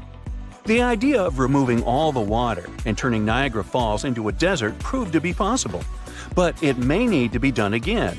In 2020, the media reported that 2 pedestrian bridges in Niagara Falls needed to be either replaced or repaired. No wonder, since they're almost 120 years old. These bridges are located above the rapids. Experts discuss whether they should divert the water once again or not. People talk about Niagara Falls a lot, and some believe they're among the tallest waterfalls in the world. But the truth is, they're not. They're famous, precious, and breathtaking. But when it comes to height, there are nearly 500 other waterfalls across the globe that are taller than Niagara. Let's take Angel Falls in Venezuela, for example. They're more than 3,000 feet tall. But what makes Niagara Falls so special, among other waterfalls, is the amount of water that flows over them. Very high waterfalls don't usually have great amounts of water. The combination of all those huge amounts of water and the height is what makes Niagara Falls so breathtaking. Also, they might be some of the fastest moving waterfalls on our planet. The Niagara River appeared after the last ice age, together with the whole Great Lakes basin. The Niagara River is part of it. 18,000 years ago, I wasn't around then, this awesome waterfall didn't exist. Ice sheets covered the area of southern Ontario. They were 1 to 2 miles thick. As the ice sheets were moving southward, they created the basin of the Great Lakes.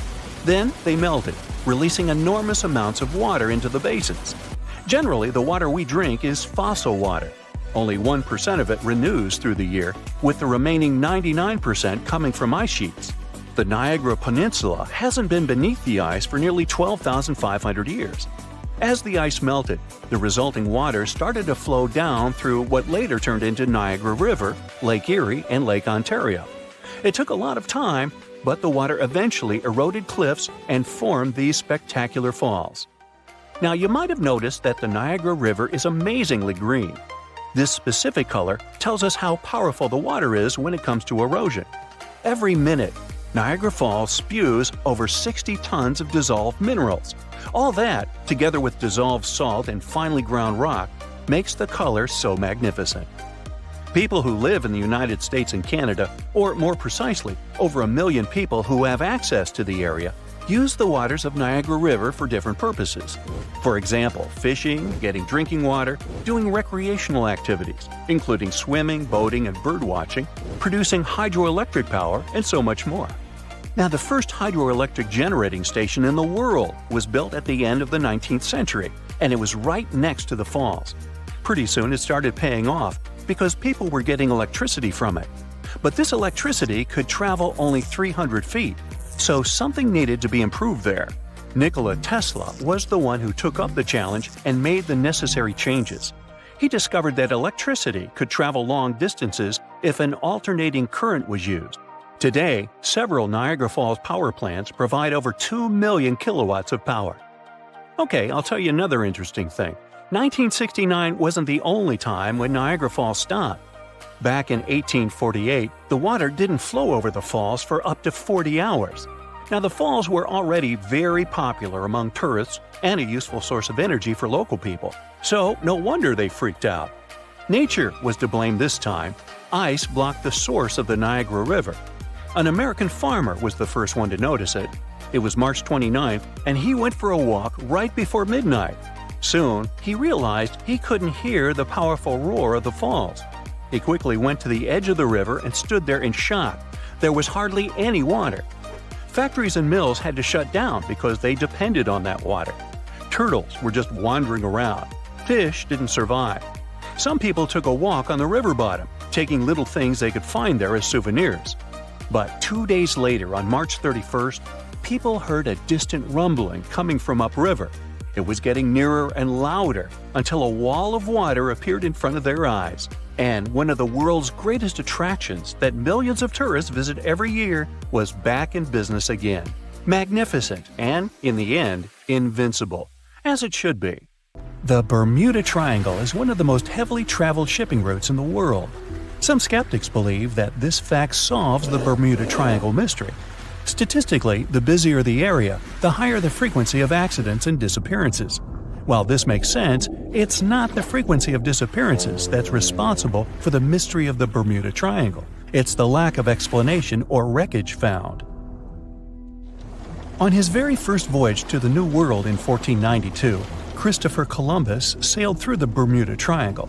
Columbus reported that one night, when he was on the deck of the ship, he noticed a giant light appear in the distance, unlike anything he'd ever seen before. Columbus looked at his compass for direction, and it gave off erratic readings. You might have noticed that the Bermuda Triangle doesn't appear on any world map. This is because official institutions refuse to acknowledge that the area actually exists. No one exactly knows how many ships and planes have disappeared in the Bermuda Triangle.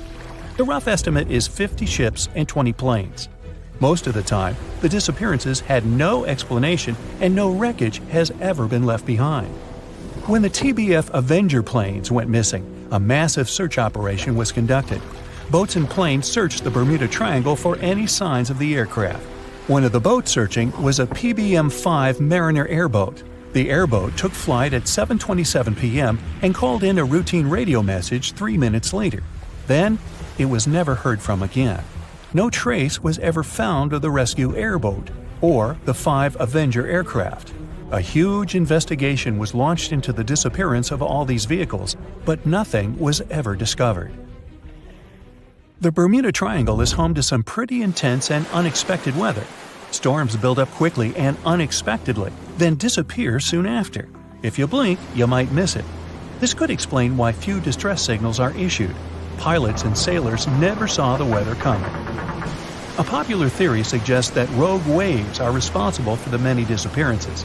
Rogue waves are called extreme storm waves by scientists. They occur when different weather patterns take place at the same time and cause large, unexpected waves that reach up to 100 feet tall. Witnesses say that the waves look like giant walls of water.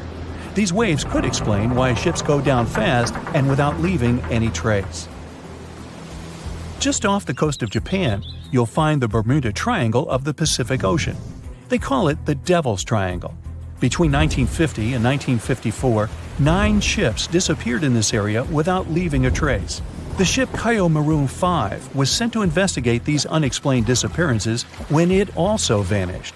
After this incident, the Japanese authorities labeled the area as a danger zone, and sailors were encouraged to avoid it. Some people blame all disasters on the extraterrestrial paranormal activity. Others suppose it's all about raging natural phenomena. Some scientists believe the cause of anomalies is the environmental changes. Also, there's a really high concentration of methane hydrates on the bottom of the ocean in the Pacific Bermuda area. This gas tends to set off, and when it happens, bubbles start forming on the surface of the water. These gas eruptions can interrupt the ability to float and can easily sink a ship. Because of this chemical reaction, there won't be even a trace left. Underwater volcanoes are said to be another possible explanation for the Japanese Dragon's Triangle. In fact, they can take down even small islands. Luckily, nobody lives there. It's a pretty common thing in this area that some of them disappear underwater and others appear out of the blue because of seismic activity. You'll never find the Dragon's Triangle on any official map of the world, so nobody's quite sure about how large it is in reality. In July 2015, 2 teenagers disappeared after setting sail off the coast of Florida. There's some mystery about what the 2 teens were really getting up to. They told their parents that they were just going to fish, but they told their friends that they were crossing to the Bahamas. Shortly after they left, a line of thunderstorms moved towards the area, and the boys were never heard from again. A massive search was conducted, but sadly, nothing was found. 1 year later, the pair's boat was found off the coast of Bermuda with a broken iPhone and some personal effects left inside. One of the most popular and bizarre theories trying to solve the Bermuda Triangle mystery comes from Charles Berlitz. He insists that the area is home to the lost city of Atlantis. The missing ships and planes and malfunctioning equipment, according to him, were all caused by rays of energy let out by the special energy crystals that power Atlantis. While this sounds silly, Berlitz's theory was convincing enough that over 20 million people bought his book worldwide. Previously, the compass wouldn't work well in the Bermuda Triangle since the lines of the 2 poles coincided here, true north and magnetic north. But if you fall into this line, your compass will behave strangely. But the magnetic north is constantly shifting, and now it's far beyond the triangle. No legend says pirates of the last centuries operate in the Bermuda Triangle, or that the Flying Dutchman makes other ships disappear. A popular theory is that ships travel to the distant past or future through a time portal in the Bermuda Triangle. Fortunately, these are all myths. Just imagine hundreds of giant tentacles reaching out to a group of ships sailing through the Bermuda Triangle. In the past centuries, they could easily sink an entire fleet, since the ships were made of wood and were lighter. Squids wrapped decks with their strong tentacles, made holes in the ship's hulls with their sharp beaks. Toothy suction cups could break the masts and tear the sails. The water was filling the holds and slowly rising to the deck. The ship sank in a matter of minutes. Survivors reached the shore and told everyone about huge monsters. This is how the legends of the Kraken appeared. Fortunately, now people have sonars and equipment for monitoring the sea space. They say the main reason why this place is so enigmatic must be the magnetic fields that form this ominous triangle. Ocean floor is made of rocks containing a lot of magnetite. It's more like iron. Magnetic fields react to the high concentration of magnetite on the ocean floor, which may start a sort of conflict between the two. It can often lead to various weather anomalies and, as a result, navigation issues. And naturally, any changes in the ocean floor or the Earth's magnetic fields influence the Bermuda Triangle a lot. Magnetic fields tend to shift their position, so do tectonic plates and even the continents, even though we never notice it. The skies are usually very clear there, but back in 1883, some people witnessed abnormal things in the area. Some claim to have seen large blocks of ice falling from the skies, and the crew even managed to save one as hard proof. Seems like the Bermuda Triangle has an alternate not only on Earth, but even in space. Spacecraft usually don't disappear into thin air though, like there's no air. This anomalous area is really large and stretches right above the South Atlantic. It occupies the area from Chile to Zimbabwe and sits right at the point where Van Allen radiation belts are the closest to the surface of our planet.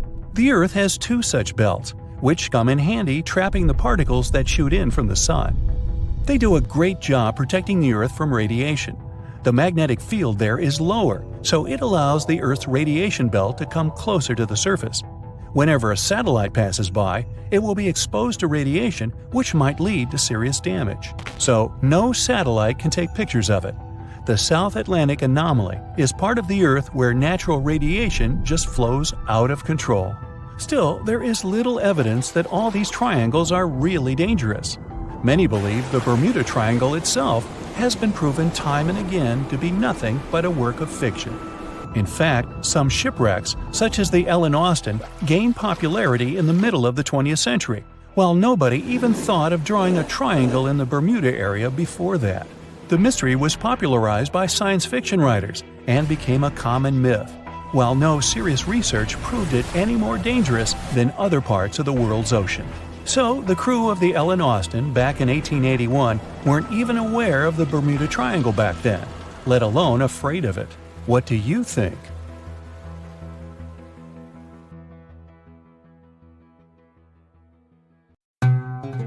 Ships have been around for at least 6,000 years, dating back to ancient Egypt. I wasn't around then. In the beginning, they were used for business purposes only, mostly trading and exploring. Ships as an attraction only became a thing a bit over 100 years ago.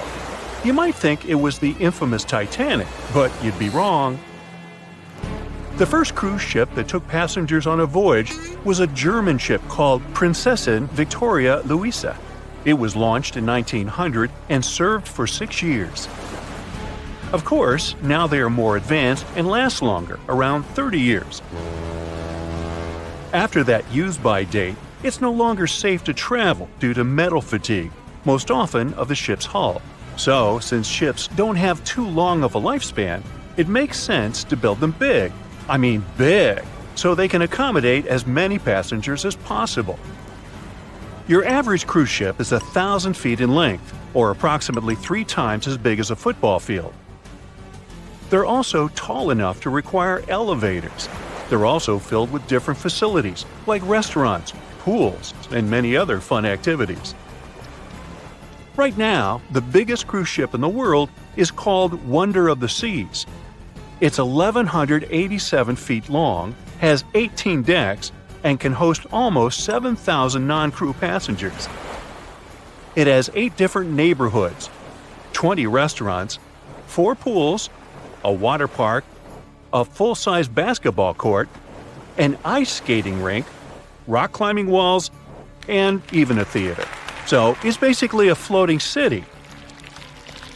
Some people are permanent cruise ship residents. There's a luxury ocean liner called the World that offers permanent residence to 165 people. These people sail almost every day and never live in one place.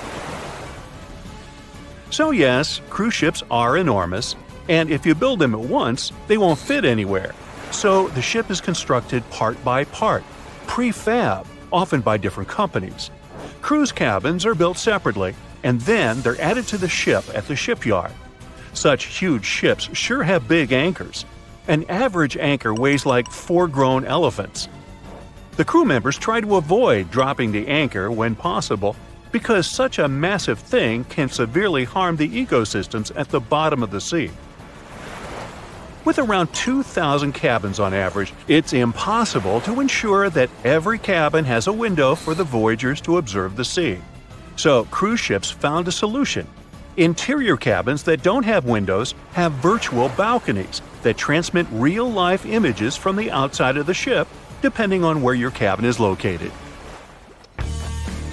Even if you get a cabin with a virtual balcony, you still have better accommodations than the crew members. They reside in a so-called B deck, which is located in the lower part of the ship below the waterline. There are dorm-style rooms with a bunch of bunk beds and lockers. Also, crew members have a secret language, code words that they use to exchange information without the passengers knowing. For example, the word Alpha or Star code signals a medical emergency. And Bravo, Bravo, Bravo means a fire on the ship. By the way, there's a bunch of stuff you aren't allowed to take on board because of potential threats. Those include candles, clothes irons, travel steamers, and hot plates. Basically, it's anything that produces flame or heat, with the only exception of curling irons and hair straighteners. Yeah, I never leave home without mine. Since people live on board for weeks, and often the ships spend days in the open sea, you can imagine that a lot of waste is produced every day from the thousands of passengers and crew the ship is hosting. So, where does it all go? Well, dumping trash in the sea or ocean is illegal.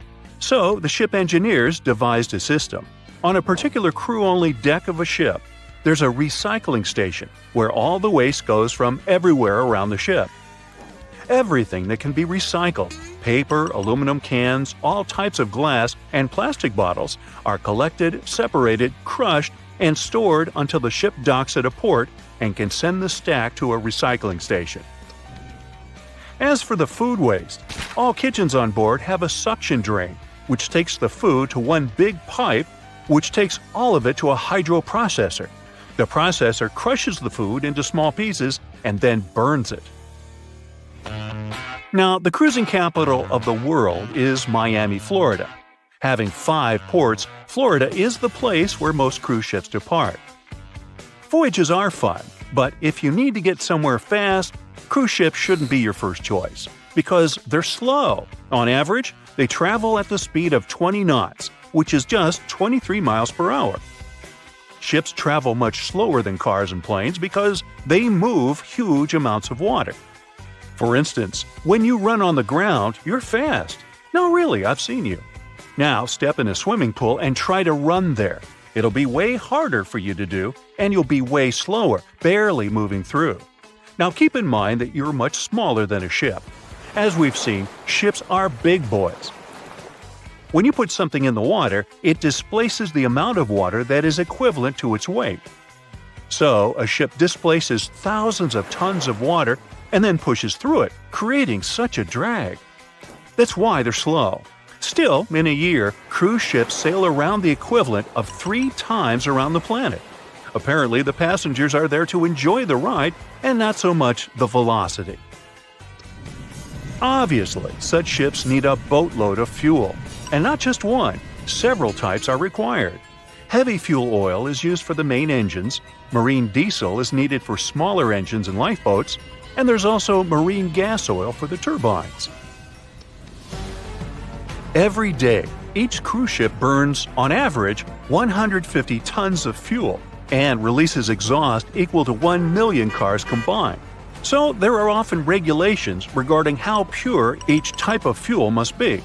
In most parts of the world, ships can only use fuel that contains no more than 0.5% of sulfur, a component that highly contributes to air pollution. In other countries, the fuel must be even purer, containing only 0.1% of sulfur. The cleaner the fuel, the more expensive it is. So, ships often change from one fuel grade to another, depending on the area the ship is sailing in. So, where do ships get so much of the stuff? Apparently, there are floating filling stations, so-called product tankers. They carry different grades of fuel and deliver it to the ship, connecting to the ship's fuel tanks and pumping the proper grade of oil into the section where it's needed. All cruise ships pick up stranded sailors and fishermen, and that happens quite often. So don't be surprised if your cruise ship stops in the middle of the sea to pick someone up. It's a common practice. Ships can even change course to pick up some stranded sailors if they get a distress call. But what happens if you, a passenger, falls over? You clumsy oaf. Hey, just kidding. Ships have sensors that should notice the accident and send a distress signal, but witnesses are still important. The person will be saved way faster. So, if you ever see someone falling overboard, here's what to do. Throw them a life ring, point at them and scream, "A person overboard!" and get someone to tell the ship's bridge. If no one is around, do everything it takes to get some attention. You can call the ship's emergency number or even activate one of the alarms. Afterward, it's up to the crew to do the rescue operation.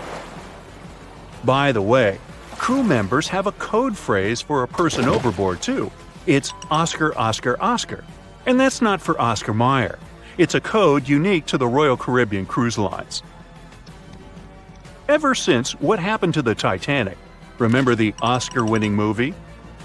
Every cruise ship is obligated to have safety equipment to accommodate 125% of the people on board, so you shouldn't be scared of history repeating itself, especially in the warm tropic islands. After around 30 years, when a ship has served its time, it retires, and gets sent to a shipyard where it gets scrapped. Many famous and beloved ships enjoy a better fate. They get turned into hotels and attractions. Yes, it's good to be the queen.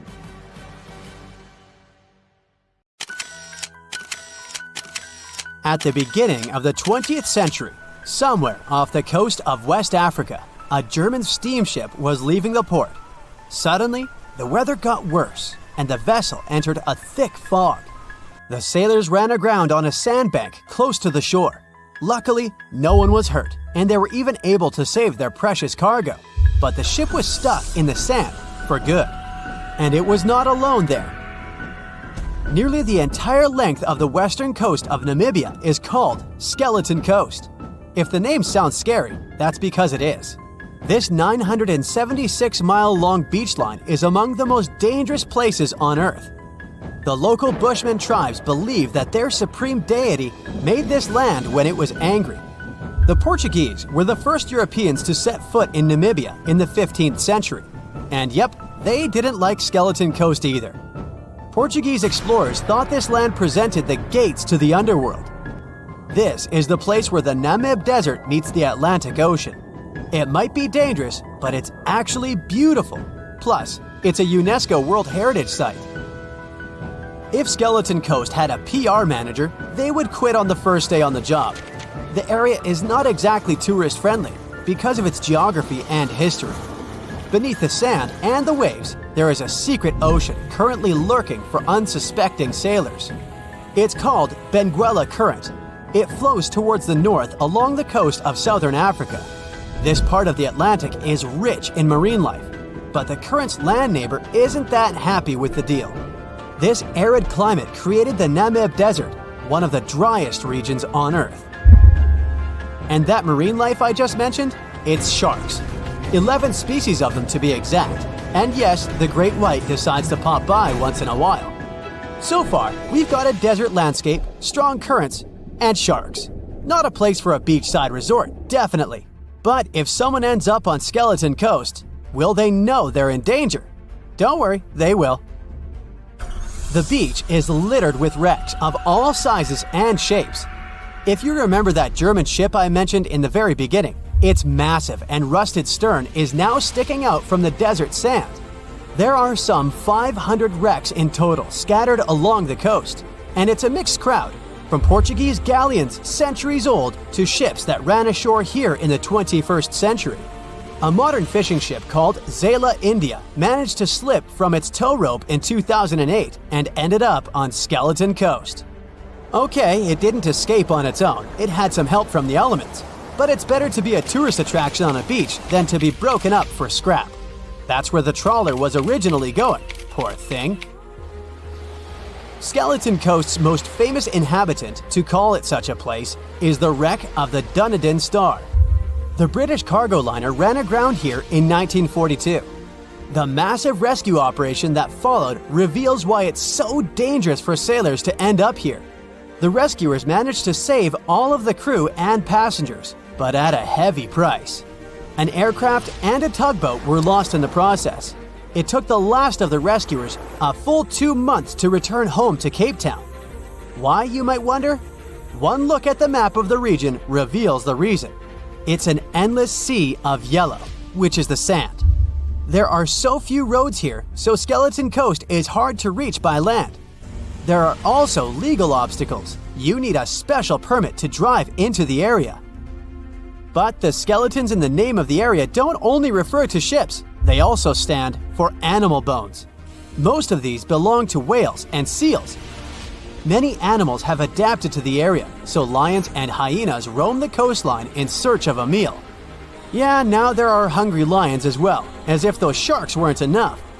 Other animals with a temporary residence on Skeleton Coast include elephants, cheetahs, leopards, and giraffes. In 1971, the Namibian authorities established a national park here, but except for surfers, after an adrenaline rush, they don't get many visitors. You can understand why.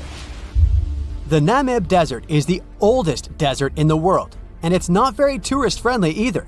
Those who travel to the region should pack sunscreen and a warm winter jacket. A weird combo, right? Well, not so much when you think that during the day, temperatures soar over 110 degrees Fahrenheit. At night, the air temperature drops below freezing. What a climate roller coaster! And that's not the final danger. Yep, there's more. Remember how that German ship got lost in thick fog? Yeah, it wasn't a one-off event. Because of the region's climate, fog shows up frequently. Sailors should cover their ears now, but this fog is actually good for wildlife. This is their only source of water in the Namib Desert. Reptiles and mammals have adapted to the harsh climate. They use as little water as possible. Shifting sands, thick fog, strong currents, lions, and sharks. Not the stuff you would put in a tourist booklet, but Skeleton Coast isn't the only beach on Earth you wouldn't want to spend your vacation on. I will take you to Cape Tribulation in Australia. The area covers some 48 square miles in the northwestern part of the continent. And no, the area is not as dry as Skeleton Coast. It's part of the Daintree rainforest. You could say that here, it is the rainforest, not the desert that meets the ocean. The beach at Cape Tribulation is straight from a postcard. But looks can be deceiving. Australia? Probably sharks. No, crocodiles are out here to get you if you decide to go for a dip in the sea. There are saltwater crocodiles that the locals call salties.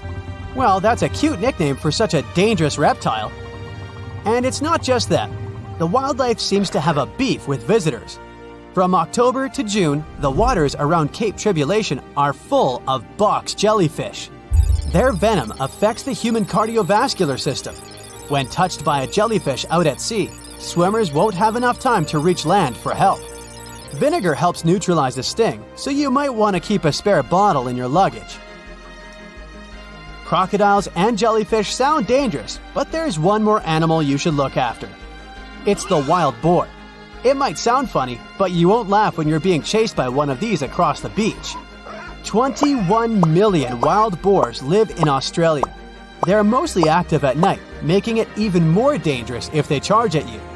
The best defense is running in circles. Wild boars can't cut corners well. That's probably why we don't see many of them taking up careers as race drivers. Cape Tribulation has one last danger installed for you, and it's not an animal.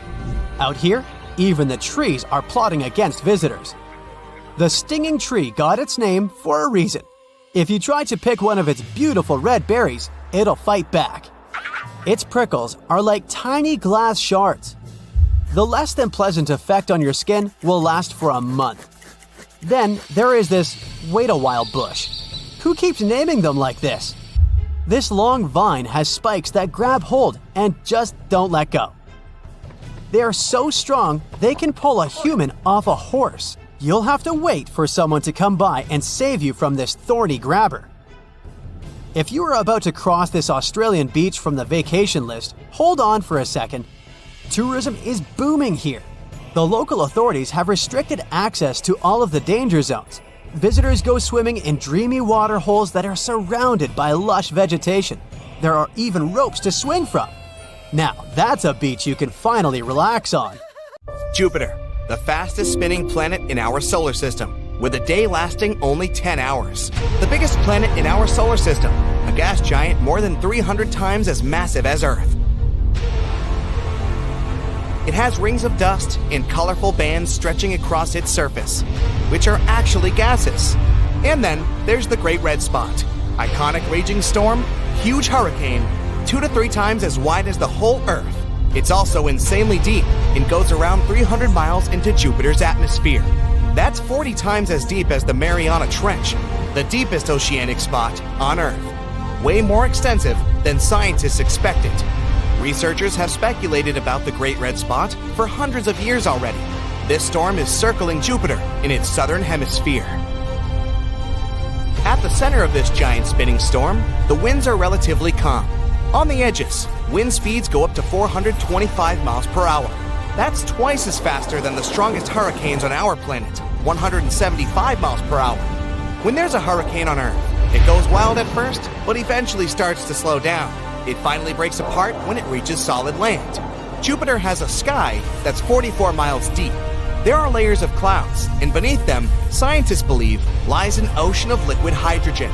The planet's core is supposed to be right under that ocean, but we're still not sure what exactly it's made of. As far as we know, Jupiter is a gas world, so there's no solid ground that would stop the storm. That's why the spot continues to rage on and on. Scientists realize the storm is constantly changing its size. Compared to data from 1850, it's shrinking right now. The Great Red Spot used to be 3 times the size of Earth. It's been a long time since it last got bigger. As it's shrinking, the storm gets taller and changes color into an intense orange, possibly because of the chemical reactions. New matter raises from the bottom of the storm. The red great spot could continue shrinking and eventually disappear in the next 10 to 20 years. But there could be another similar storm emerging somewhere else on Jupiter, if the red great spot ever ends. This storm might seem very deep, but it's still shallower than the giant jets of wind that rage around it and power the storm even more. Jupiter's bands of wind go to depths of 2,000 miles below its cloud tops. Jupiter is generally known for having crazy windy conditions in the upper and lower parts of the atmosphere. The middle part is called the stratosphere, and we didn't know what was going on there. Scientists usually measure wind power by watching clouds, and there are no clouds in the stratosphere. But when a comet, Shoemaker-Levy 9, collided with Jupiter in 1994, scientists got a chance to study cometary structure and composition and its effects on Jupiter's atmosphere. They discovered insanely strong winds in the stratosphere with speeds of 900 miles per hour. Jupiter isn't the only planet in our solar system with crazy weather. Mars has the biggest dust storms amongst all 8 planets. When such a storm is raging, it seems like it creates a blanket over the entire planet that lasts for months. One theory that tries to explain why dust storms are so big on Mars says airborne particles of dust absorb sunlight and warm the planet's atmosphere. This creates warm pockets of air. They start flowing toward colder areas, which then generates winds. These winds lift dust off the ground, which heats the atmosphere, makes winds stronger, and kicks up more dust. Mars generally has a very thin atmosphere. It mostly consists of carbon dioxide, and the volume of gases in the Martian atmosphere is less than 1% of that of our planet. But Mars used to be much wetter and warmer than it is today. That means its atmosphere was much thicker. A long time ago, it created a strong greenhouse effect and trapped the sunlight. Mars used to have a pretty strong magnetic field. Just like on Earth, the magnetic field on Mars was created by currents of molten metals in its core. But unlike our planet, the inside of Mars cooled enough to switch off the magnetic field. Without it, Mars wasn't protected from the solar wind. That's a powerful stream of particles flowing from our sun. It took only a couple of 100 million years, which is not much in space terms, for the solar wind to strip away most of the atmosphere on Mars. It went quickly because the sun used to rotate much faster at its earlier stages, so the solar wind was more powerful and energetic. And that's how Mars turned from a planet with a warm, wet climate into the cold, dry place it is today. Mars also has some interesting glaciers. They've been on its surface for hundreds of millions of years and can tell us secrets of the planet's past. For instance, that's how we found out Mars went through 6 to 20 separate ice ages during the past 300 to 800 million years. Satellites took images of 60,000 rocks of different sizes. They were distributed across the entire planet at random. If Mars had a single, long ice age, we'd find a progression of bigger to smaller rocks because they erode as time goes by. But the rocks were spread in clear bands of debris across the surface of these glaciers. Each band marked a different flow of ice, which means each of them formed during a different ice age. These glaciers are like time capsules because they could have all kinds of gases, rocks, or even microbes trapped inside. That means they could help us understand the changes in climate on Mars and tell us if there used to be any form of life on the planet. And the best thing, we don't need to drill deep down below the crust to find that out. Everything's on the surface. If you could go back in time, let's say 4 billion years, and visit the red planet, you'd probably see chaotic scenes of flooding. Scientists believe that megaflood happened because of a huge meteoritic impact. Because of the heat from that impact, ice on the planet's surface started melting. This flood carved out big ripples and waves in the sedimentary rock. Some wave-shaped features are over 30 feet high and spaced out 450 feet apart. Saturn also has its own unique weather conditions. Lightning bolts there can be 10,000 times more powerful than the ones we have on Earth. NASA's Cassini spacecraft was orbiting Saturn from 2004 to 2017. It captured lightning so strong and intense, we could see it even during the daytime. Cassini also recorded the sounds of those intense storms discharged into the planet's atmosphere. From time to time, Saturn has giant storms that go over 190,000 miles across the surface. They encircle nearly the entire planet. On Saturn's North Pole, there's a massive hexagon of clouds. It's a vortex of a pretty unusual shape that circulates hundreds of miles above the clouds and extends deep into the planet. But Saturn has its peaceful side too. Along with Jupiter, Uranus, and Neptune, it has its own beautiful auroras from time to time. All 4 planets have an atmosphere dominated by hydrogen. That's why you can only see these auroras in ultraviolet wavelengths. These northern lights are especially bright at dusk and right before midnight. Venus has a giant storm swirling in the atmosphere at its south pole. The vortex is as big as the entirety of Europe, and it's probably been there for a very long time. The atmosphere on Venus moves 60 times faster than the planet rotates. Venus is the hottest planet in our solar system.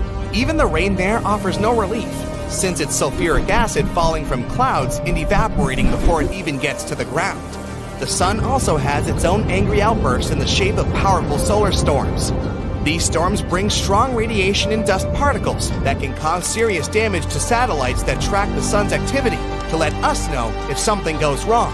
Every now and then, a crazy solar storm can catch us off guard. About 160 years ago, a strong solar flare caused severe issues in global telegraph communications. About 30 years ago, a solar flare left 6 million people without electricity for 9 hours. One theory says strong solar activity could have caused the sinking of the Titanic. It happened on the same night as a fascinating northern light show. Some people believe a solar storm behind it had possibly disrupted the ship's communication systems and navigation, leading to one of the greatest unsolved mysteries ever. There is a place deep in the ocean where pressure is 1,000 times stronger than that we're used to at the surface. This force is enough to turn an unprotected human into dust instantly. Well, maybe more like mud. Anyway, that's why explorers need some serious preparation and equipment to survive in such extreme conditions down in the Mariana Trench.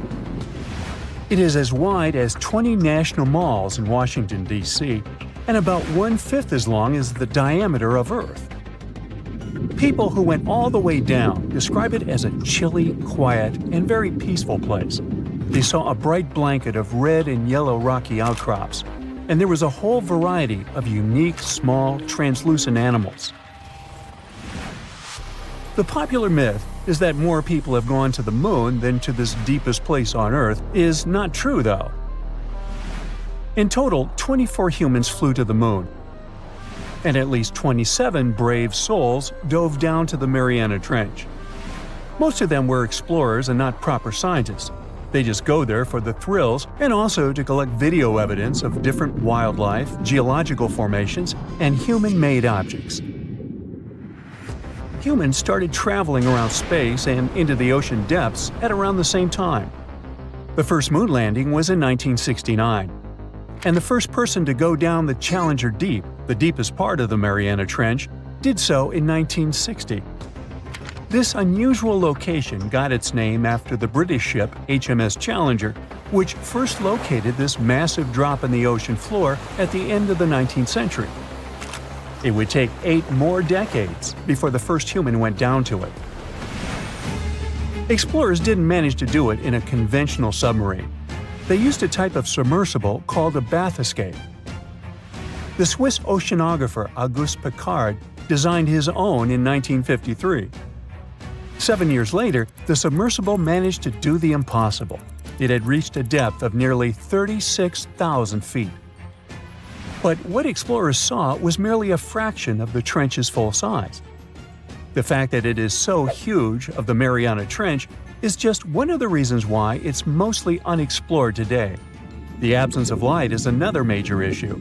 Sunlight is incapable of reaching such profound depths, so the entire trench, from top to bottom, lies in absolute darkness.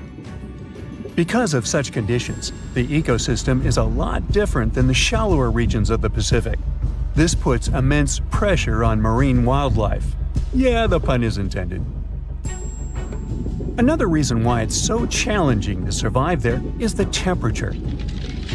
Water freezes at 32 degrees Fahrenheit. At the bottom of the Mariana Trench, the ocean is just a couple of degrees above freezing. One of the factors that hasn't let this area turn into a giant icicle is the fact that salt water has a slightly lower freezing point. The other reason is geothermal energy that warms the ground at the bottom of these just enough for it not to freeze.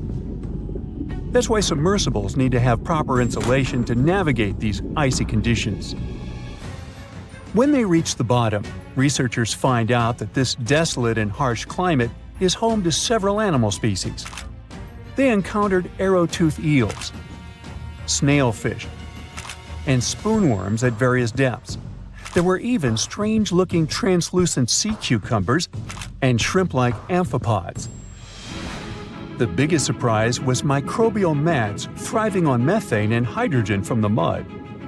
Among the species, the Mariana snailfish looks like a master of the environment that can go farther and deeper into the trench to feed on prey than its competitors. Despite its seemingly fragile appearance, the snailfish has adapted to withstand extreme pressures, a superpower it wouldn't be able to survive without. The exotic life forms that live deep down aren't normal-sized, since deep-sea gigantism makes them grow significantly larger than their counterparts in other ecosystems.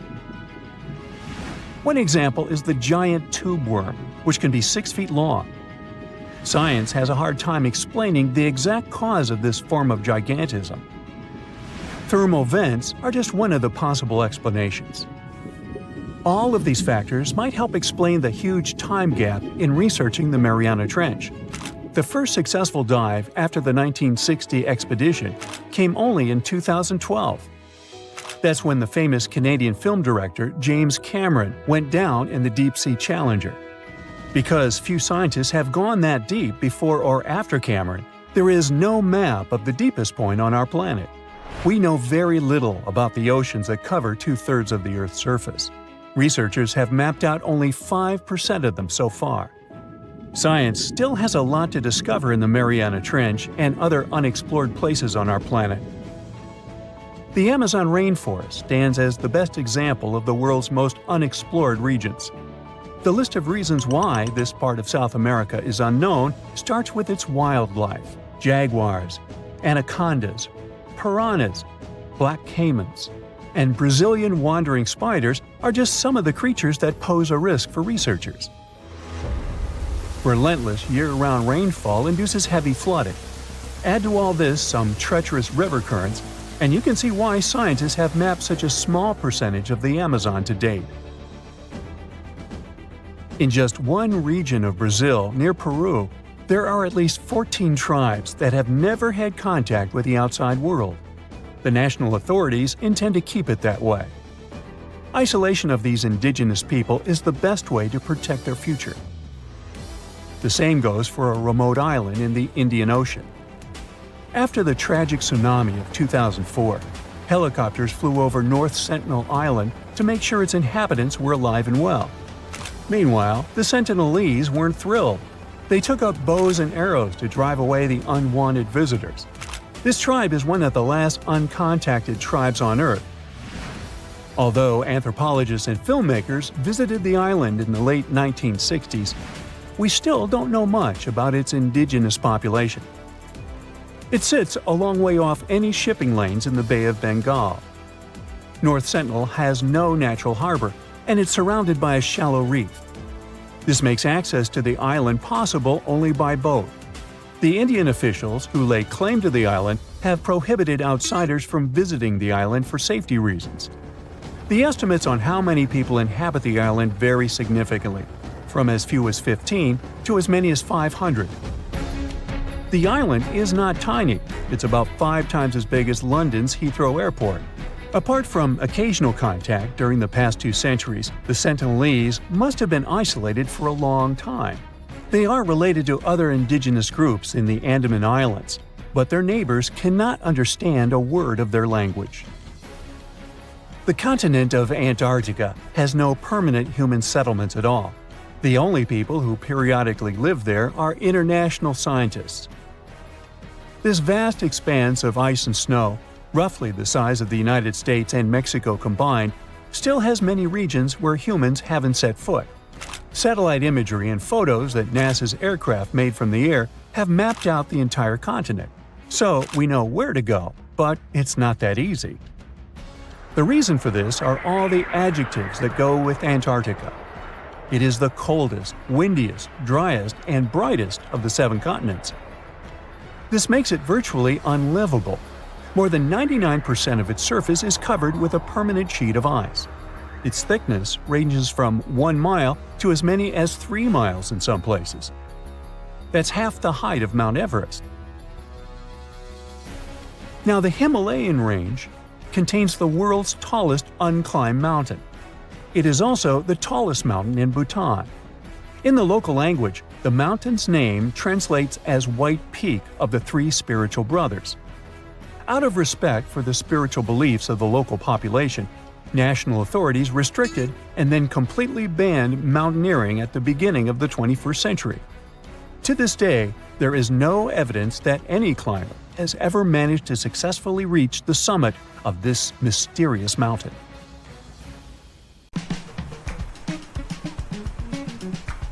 Can you swim? Good. Because you're going on a journey to the deepest point of the Pacific Ocean. Now put on your flippers. The very bottom of the Mariana Trench is awaiting. Now get in the water. Really, come on. All right. 1 foot underwater. That's the depth you can swim with no special gear like a mask. Hey look, must be some tourists. Or whales. 10 feet underwater. That's a little deeper than the public pools and beaches around the United States.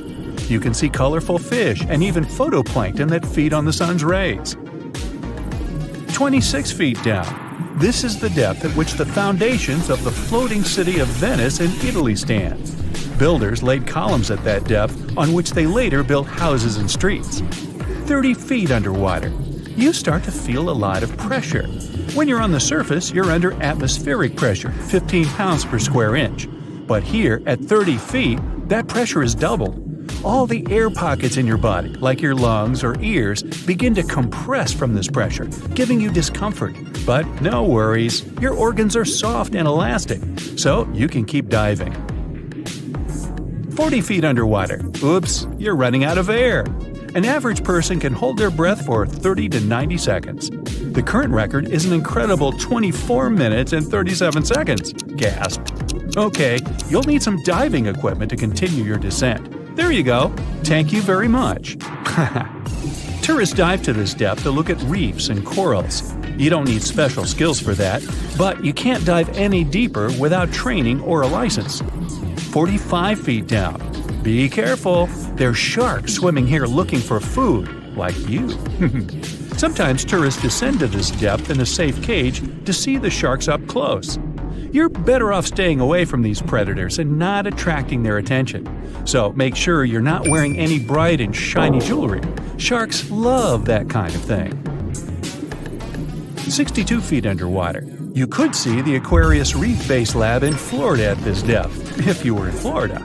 It's really an entire building with rooms for exploring the seafloor, accessible through a hatch. 105 feet down. You see a strange bell hanging from a chain. People used to use these things for deep diving about 400 years ago. They'd lower a bell on chains with divers inside from a ship. There was enough air inside the bell for them to breathe. That way, they could explore sunken ships with treasures. 140 feet. At this depth, you could find an entire sunken city in Qiandao Lake, China. You can still see streets, houses, and temples there. 330 feet. Whoa! You almost hit a huge blue whale. How could you miss it? These guys, the size of 2 train cars, usually dive to that depth. Shh! Let's listen to them sing for a while. It's beautiful. Now, let's keep going. 660 feet. This is where most of the ocean life ends. Sun rays hardly penetrate any deeper into the water. Everything below are unusual fish like this angler. They have such an unusual appearance because they have to adapt to the high pressure here. 702 feet underwater. This is the last mark where you'd see a human without diving equipment. This man holds the title of the deepest man on Earth and he's the only one who has managed to get to this depth. The water pressure on his body here was 20 times greater than that on the surface. 985 feet. Ooh, what was that sound? Whoa, that's a submarine. That's the maximum depth they can dive to. Some of them can reach speeds of 26 miles per hour. Fun fact, an ostrich can run twice as fast, but she can't swim. 1,090 feet. Say bye to this scuba diver. You won't see them any deeper than this. The world record was set in the Red Sea. It only took the diver 12 minutes to reach this depth, but it took him a whole 15 hours to return to the surface to avoid decompression sickness. So now you get an atmospheric deep diving suit. It's completely sealed, and you won't feel the insane water pressure on your body in it. 1,454 feet. If you stuck the Empire State Building in the water, its tip would be here, and all the carpet inside of it would be wet. 2,300 feet down. The water pressure here is 70 times greater than on the surface. The flexible plastic parts of your suit can't withstand that kind of pressure. So here's some urgent delivery. It's an ultra-deep submersible. Now you can continue your dive all the way down. 2,717 feet. Here you'd see the tip of the tallest building on Earth, the Burj Khalifa. Alright, who's sinking all the tall buildings around here? 5,387 feet. This is the depth of one of the oldest and deepest lakes in the world, Lake Baikal. Its area is slightly larger than the entire country of Belgium. 8,040 feet. That's the record depth the Perdido oil platform reaches in the Gulf of Mexico, and its above-water part with 3 decks is almost as high as the Eiffel Tower. 11,962 feet. This is the average depth of the Atlantic Ocean. You can see a huge tube as wide as a giraffe's neck, and it just seems to be endless. True, this cable connected Europe and North America and used to serve for telegraph communications. 12,303 feet underwater. Suddenly, in the darkness, you see the outline of a ship. No way! That's the Titanic itself.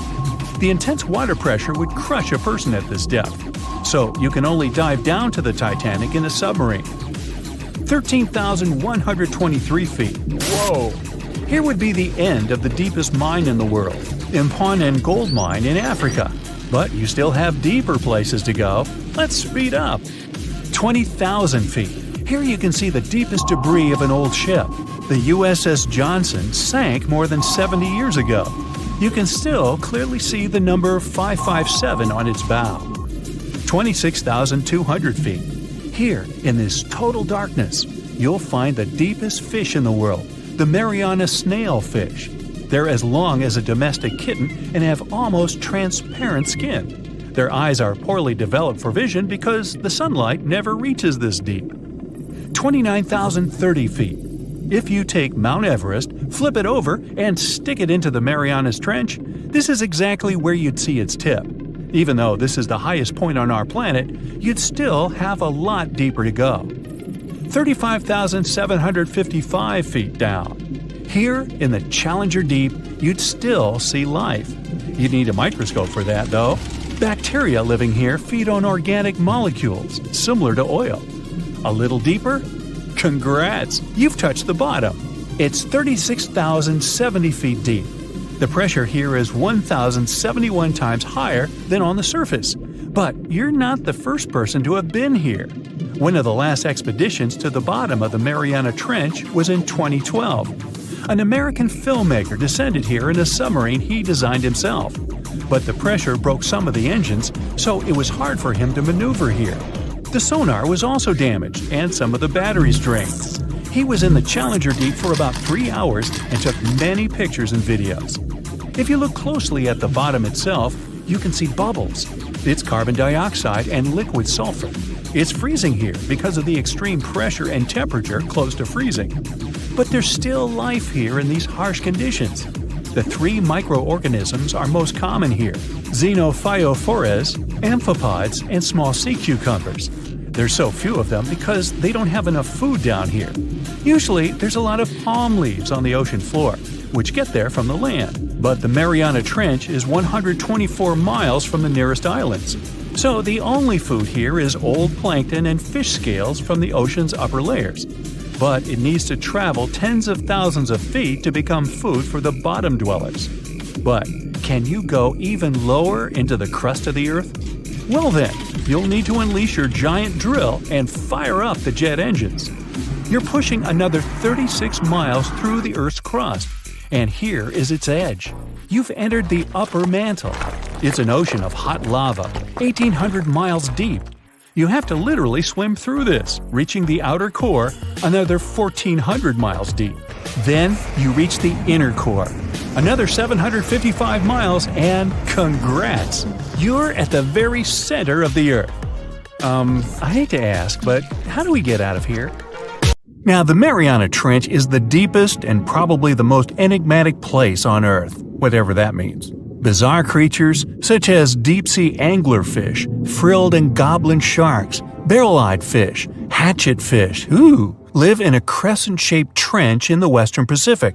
Just 3 people have ever descended down the Challenger Deep in the southern end of the Mariana Trench. There, at a depth of almost 11,000 feet, vents are bubbling up carbon dioxide and liquid sulfur. Mud volcanoes erupt under the pressure 1,000 times greater than at the surface. And so, it's no place I want to go. So bye! Get back in there. Alright, since you clicked, yeah, you're about to visit places no less mysterious and creepy than the Mariana Trench.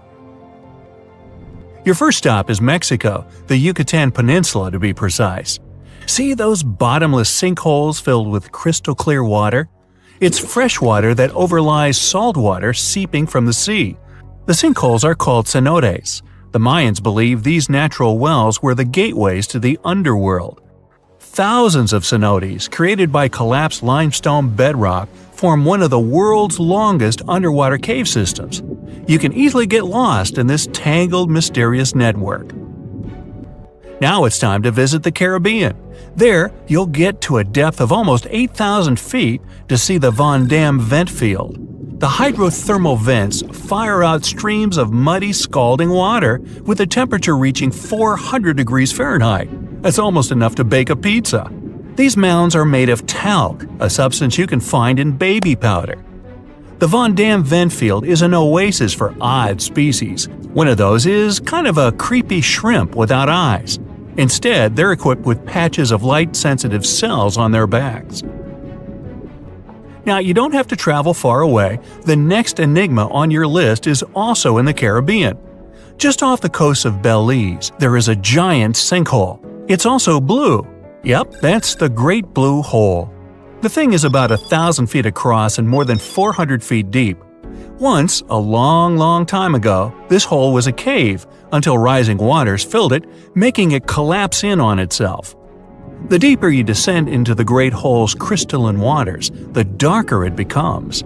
You see tons of stalactite-filled caves, but don't even try to enter them unless you want to get hopelessly lost. Once you reach a depth of 50 feet, you notice the water shimmer.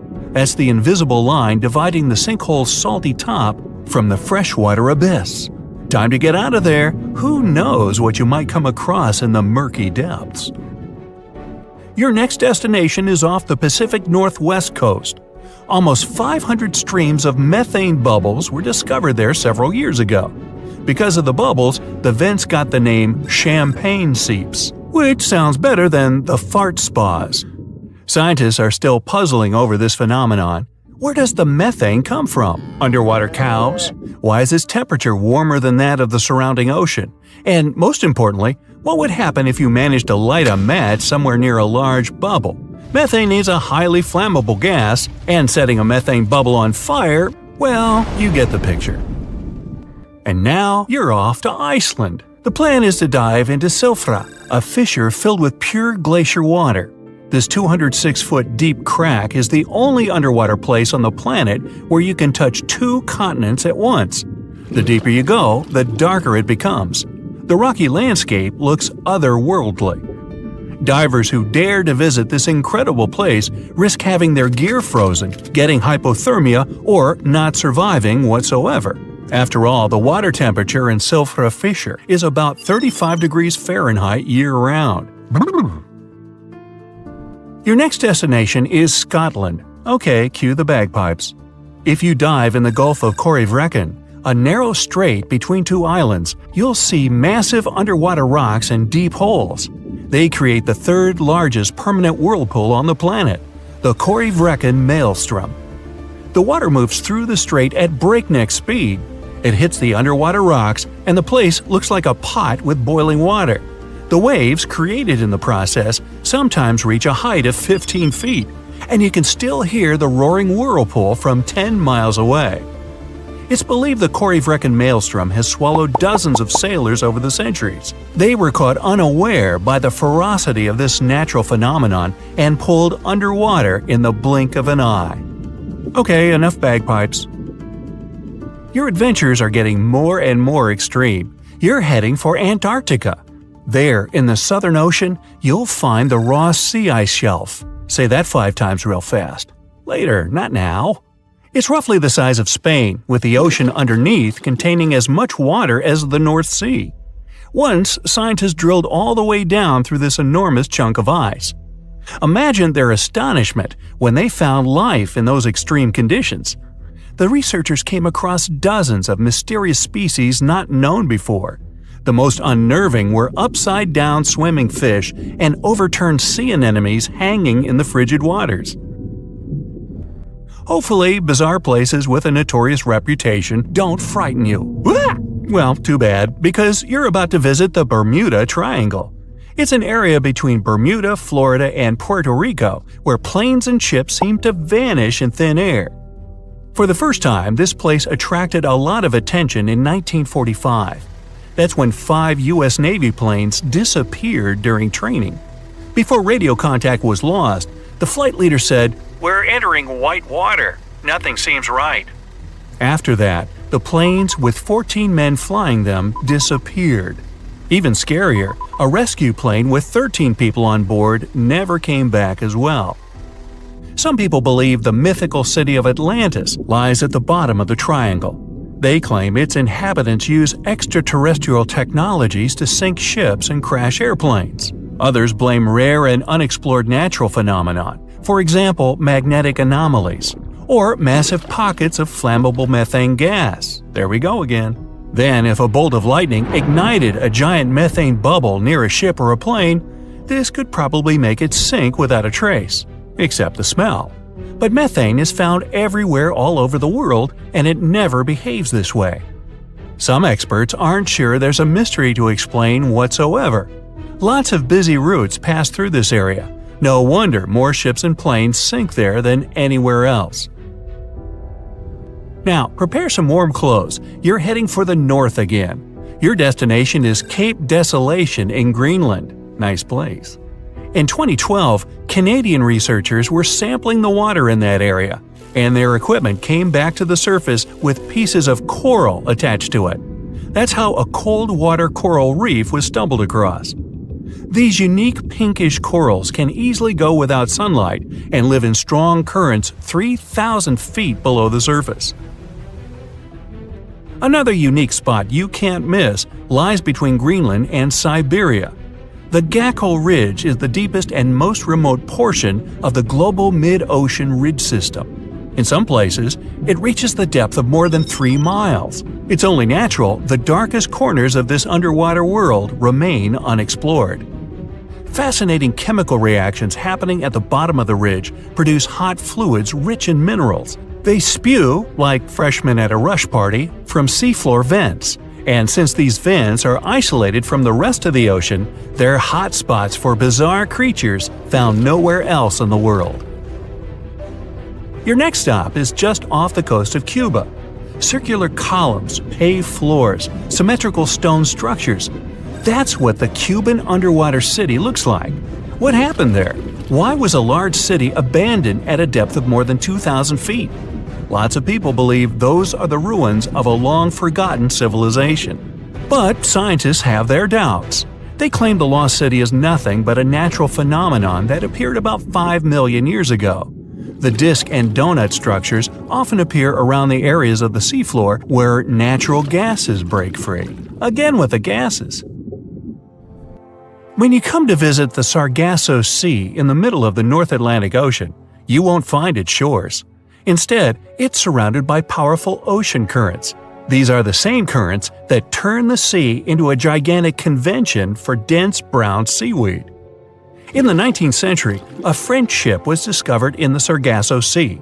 Its sails were set, but not a single crew member was on board.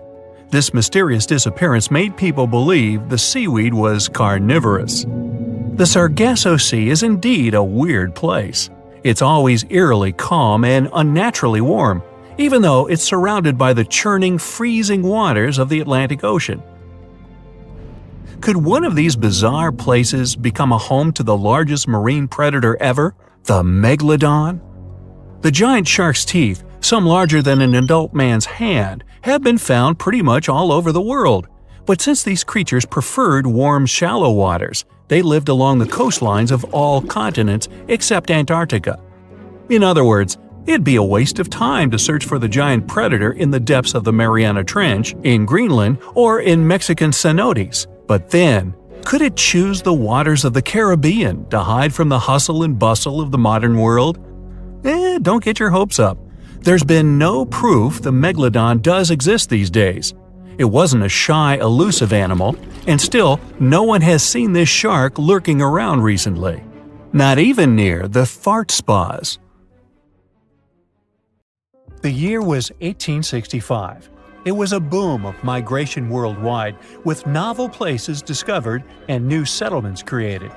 Without planes like we have now, a ship was the only way to escape from the old life and journey towards a new, hopefully brighter future. So, a voyage like that was quite a regular thing to do. More than 500 immigrants safely reached Queensland, and the ship was supposed to head back to London sometime later. It was indeed a long journey, but not many people were willing to return to England. After all, they had chosen to come to Australia to create a brand new life. So it was only natural that the ship would come back nearly empty. However, the return trip was still quite lucrative, thanks to the cargo the ship would carry. The amount of produce ready to be shipped was substantial, primarily consisting of wool soaked in arsenic, tallow, and hides. It was two birds with one stone. Not only could the crew wait out the winter, warm in Australia, while England endured bitter cold, but they also wouldn't waste their time. With the sheer volume of produce to be loaded, it would take them around 3 months to accomplish this task. Reports were circulating that the Fiery Star was almost done loading up, but it turned out that the assessment was a bit too optimistic. To pass the time, Captain Ewell thought it would be a good idea to reach out to the Acclimatization Society and offer to help transport any animals they wanted to send to England on the Fiery Star. He already had some emus and kangaroos on board, but there was still room. The society held a vote, and they were totally on board, pun intended, with Captain Ewell's idea. They figured sending some taligalas would be a great plan. Even though a few of these birds were already in England, the French Society needed a couple, and they could get them shipped there through England. Little did the crew know that all this cargo, all the produce they were willing to sell in England, would ultimately lead to the ship's destruction. Not only was the Fiery Star lost, but most of the people on board did not survive to complete the voyage. March 23rd. That was the day when the ship manifest was finally published. A manifest is a list that details the cargo, passengers, and crew of a ship, plane, or vehicle, primarily for customs officials. This document helps those involved in the transport verify that everyone and everything that was loaded is still on board when the vehicle reaches its destination. Once it's published, it means the ship is almost ready to depart. There were 3 possible ways of passenger accommodation.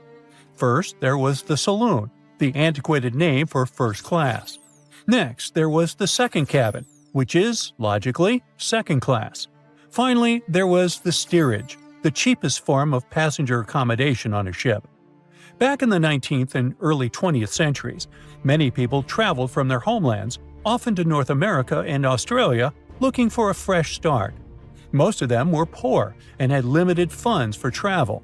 In total, there were 8 people in the saloon, another 8 in the second cabin, and only 21 steerage passengers. Out of the 37 passengers, only one, John Ormond, would make it out alive.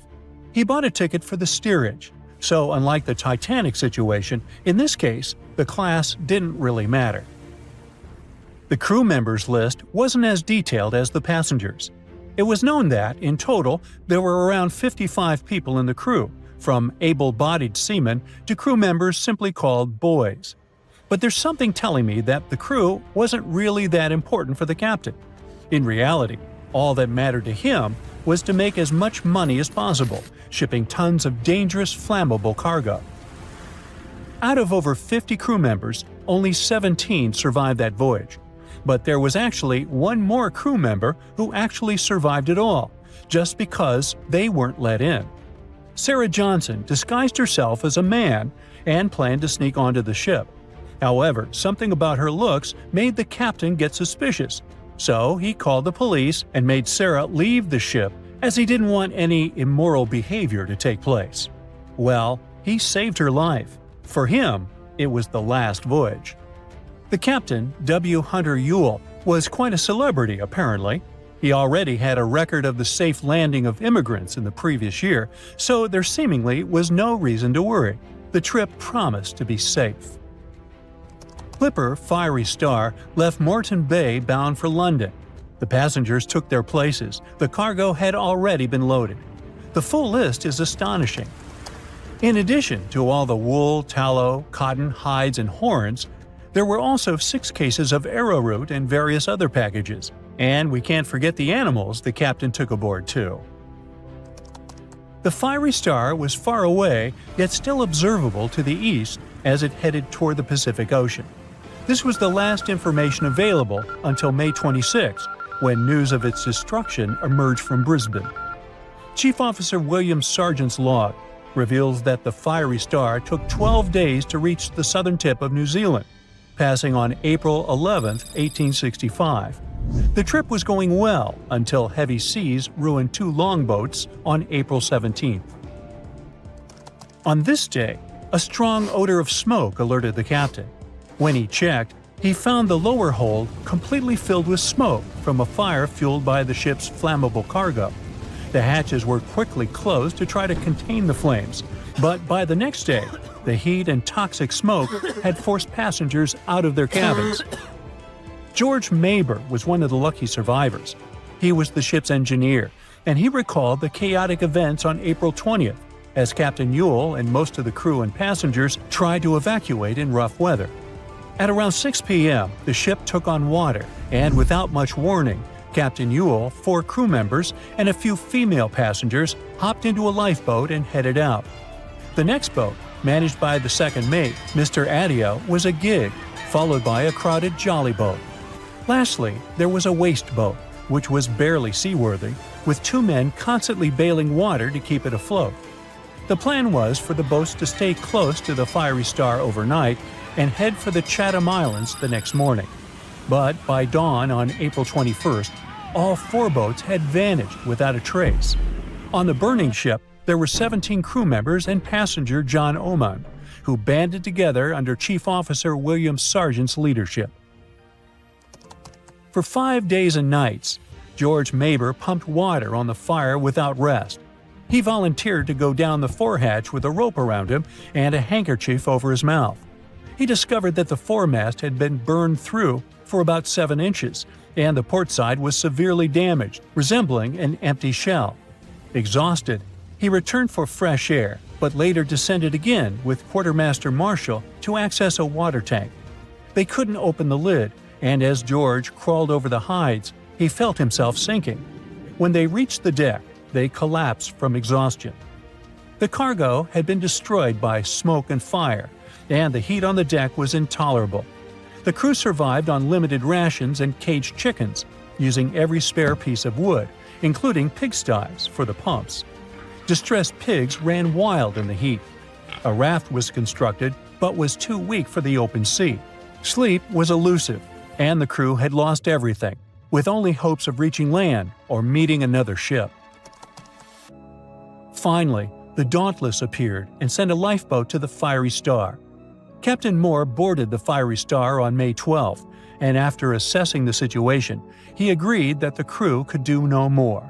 They boarded the Dauntless at 4 p.m., witnessing the fiery star succumb to flames by 11:30 p.m. It was a narrow escape. The year was 1854, and the SS Arctic, the fastest passenger liner of its time, set out to cross the Atlantic. As it sailed through the misty veil, it slowly disappeared into the unknown. The Collins Line, an American shipping company, was started in 1818 and only began seriously trading in the transatlantic by 1835. Its steamships crossed the Atlantic from Liverpool to New York within just 10 days. Doesn't sound like a great speed today, I know, but back then, the same thing took other ships several weeks. Light on the water with their wooden hulls, powering through with a strong steam engine, those steamships were the favorite choice for many high-profile people. What could go wrong with such an advanced ship, they thought. This reminds me of some other ship everyone believed to be unsinkable. But anyway, back to the Collins Line. It grew to be a serious contender on transatlantic routes, with only one other competitor, the Cunard's Line. It was a British company also aiming to be the main force through the Arctic Passage. In 1835, the company received a new ship that traveled to Liverpool and came back to New York with the largest cargo ever at that time. From then, the Collins Line was steadily growing. It seemed like there would only be future successes for it. Unfortunately, their lavish ships became costly to run with the amount of coal used. Massive power along with weak wooden hulls meant they needed many repairs after each voyage. So, every trip ended up being expensive. But since the ships were safe and had a great reputation, people were willing to pay the price, and the company was definitely not in crisis. They had achieved something no one had managed to do before them. Like I told you, their ships crossed the Atlantic in a whopping 10 days, and Edward Collins, the owner, was very determined to maintain the pace. Their 5 ships easily outran the Cunard's Line of only 3. With this great praise, it provided more attention. Though the Cunard's ships were slower with their iron hulls, they believed there was still profit, regardless of how slowly they sailed. Among Collins' ships, the Arctic, the third of them to be launched, was the largest, reaching 284 feet long, with 2 side-lever steam engines, each with 1,000 horsepower. The paddle wheels made 16 revolutions a minute when at full speed. At the time of its launch, the press called it the most stupendous vessel ever constructed in the United States. But glamour and fame couldn't avoid what would come next. On the 27th of September, the Arctic was on its journey from Liverpool to New York, continuing a speed pace through the thick fog. It's possible that by that moment, after 4 years of record-breaking trips, the crew became overconfident with their sailing and the ship. Going only 50 miles from Newfoundland, they carelessly continued through the fog with no radio contact, sonar, or any other form of identifying objects, equipped only with Morse code. A smaller ship, the SS Vesta, which operated as a fishing vessel, often worked around Newfoundland. It was passing through the same path as the Arctic and crashed into its side. Shocked by the collision, the captain of the Arctic offered help to the much smaller Vesta, but it was soon clear that the damage that seemed minor on the Arctic was far worse. Beneath the waterline, a hole was letting water into the hull. The cost of the much faster wooden hull now seemed less valuable. They steered toward land, trying to plug the holes, but they weren't doing so well, and the seawater continued to pour in, filling up higher and pushing the ship down. And finally, once the engine room was full, it put out the boilers, taking away the massive power the Arctic was once legendary for. They moved slowly until coming to a complete stop. The ship continued to sink, and the order was to abandon it. At the time, maritime law allowed for the Arctic to carry only 6 lifeboats, only capable of saving 180 people. The crew and some of the passengers managed to push their way aboard and took most of the seats on those boats. Things were pretty wild, and everyone forgot about their manners, not letting the ladies and the youngest ones board first. It took 4 hours for the Arctic to sink.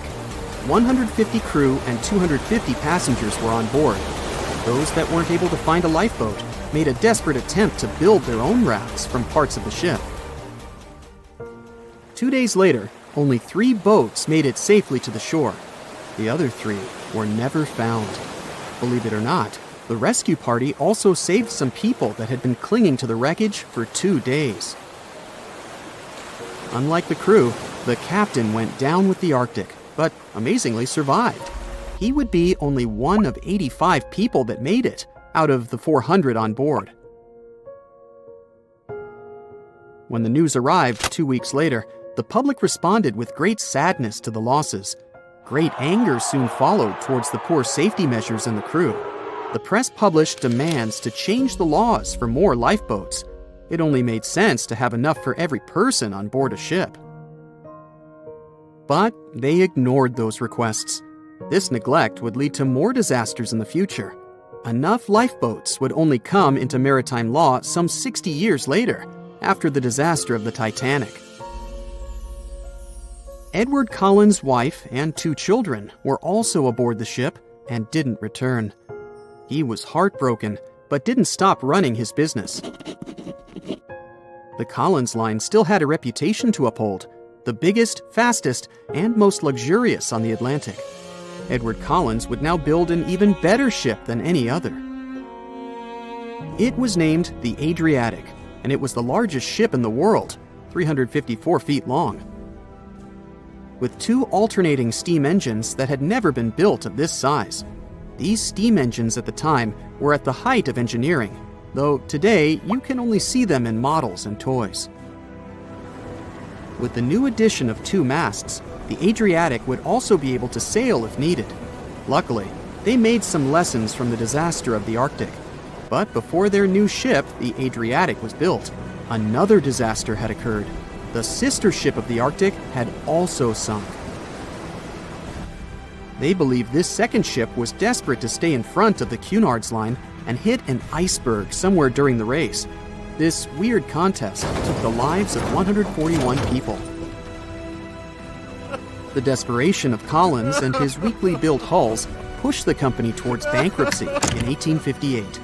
The newly built Adriatic, costing over $1 million, had only made 1 voyage in the end. And even that voyage was considered a disaster. The ship collided with a tugboat. It still managed to finish its maiden voyage at a suitable time. After the company had gone bankrupt, they had to sell the ship for only $50,000. They removed the great giant engines, replacing them with only sails.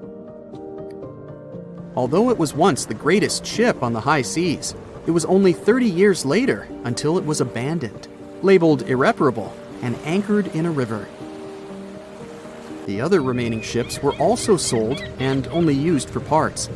Edward Collins left the industry altogether, seeking work on dry land instead.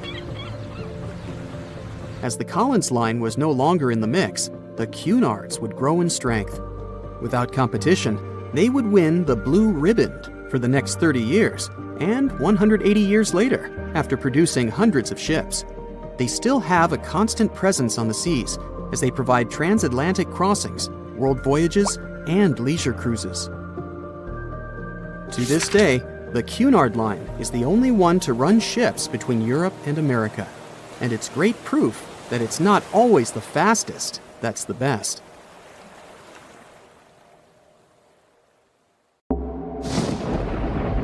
There's a ship drifting somewhere in the ocean without a crew. The last time someone saw it was over 50 years ago. Its story reminds of that of the Flying Dutchman, a ship that's bound to sail forever and bring disaster to whoever sees it at sea. At least the legend says so. Unlike the Flying Dutchman, the SS Bay Chimo was definitely real and built for a German company in Hamburg and began as an ordinary cargo ship. It was trading supplies between Hamburg and Sweden in the Baltic Sea starting from 1914. It had a strong steam engine and a hull made of steel. A few years later, it became British property. Then, in the 1920s, a Canadian company purchased it for around $18,000. a huge amount of money back then. The new owner, the Hudson's Bay Company, was actively using the ship for several years. They would often send it on voyages from its home port in Scotland to Siberia, Alaska, the Yukon, and the Northwest Territories. It also passed through the Panama Canal and even the Suez Canal, with fur pelts for sale on board. Sometimes it would also transport passengers. It had completed 9 successful voyages before this strip of good luck came to an end. Starting from the 1930s, SS Beichimo would have trouble with ice and storms. When it first got trapped in ice in October of 1931, some of the crew managed to escape to Alaska. 15 of 22 sailors decided to stay with their vessel and try to save it. They had furs and other valuable cargo worth around $58,000 aboard. The company sent them supplies to survive the winter.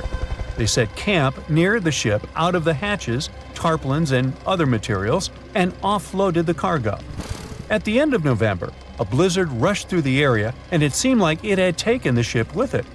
The ice platform had survived, but the ship broke free. Some of the crew members were sure it had sunk. But soon after, they heard from one of the locals who had spotted their ship around 45 miles away from their camp. The crew moved on with their lives, and the ship started its journey as a runaway vessel. People would spot SS Beichimo once a year or so, all the way until 1965. It was mostly spotted off the coast of Alaska. A man going to Nome with his sled dog, along with prospectors, explorers, and treasure hunters, all claimed to have seen SS Beichimo. Someone tried to board it and take it to port, but ended up stranded on it for days because of horrible weather. Others got luckier and managed to take a whaleboat, some furniture, and other valuables from the vessel. Those who got close to the ship saw that it was damaged and missing the propeller.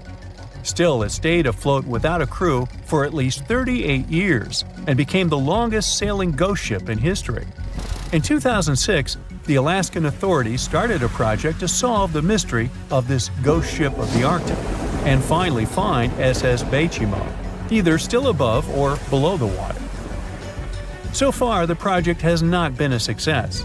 SS Beichimo remains one of the estimated 4,000 ships that have disappeared off Alaskan shores. If the legend of the 17th century isn't lying, this ghost ship could be sailing somewhere along the Flying Dutchman. It belonged to the Dutch East India Company. Its captain managed to do the impossible for that time and sailed from Holland to Indonesia in only 3 months. They said he was flying over the sea, and some evil tongues explained that he had made a deal with evil forces to achieve that. Once the ship was sailing back home, its captain and crew disappeared without a trace. There are many versions of what happened to it.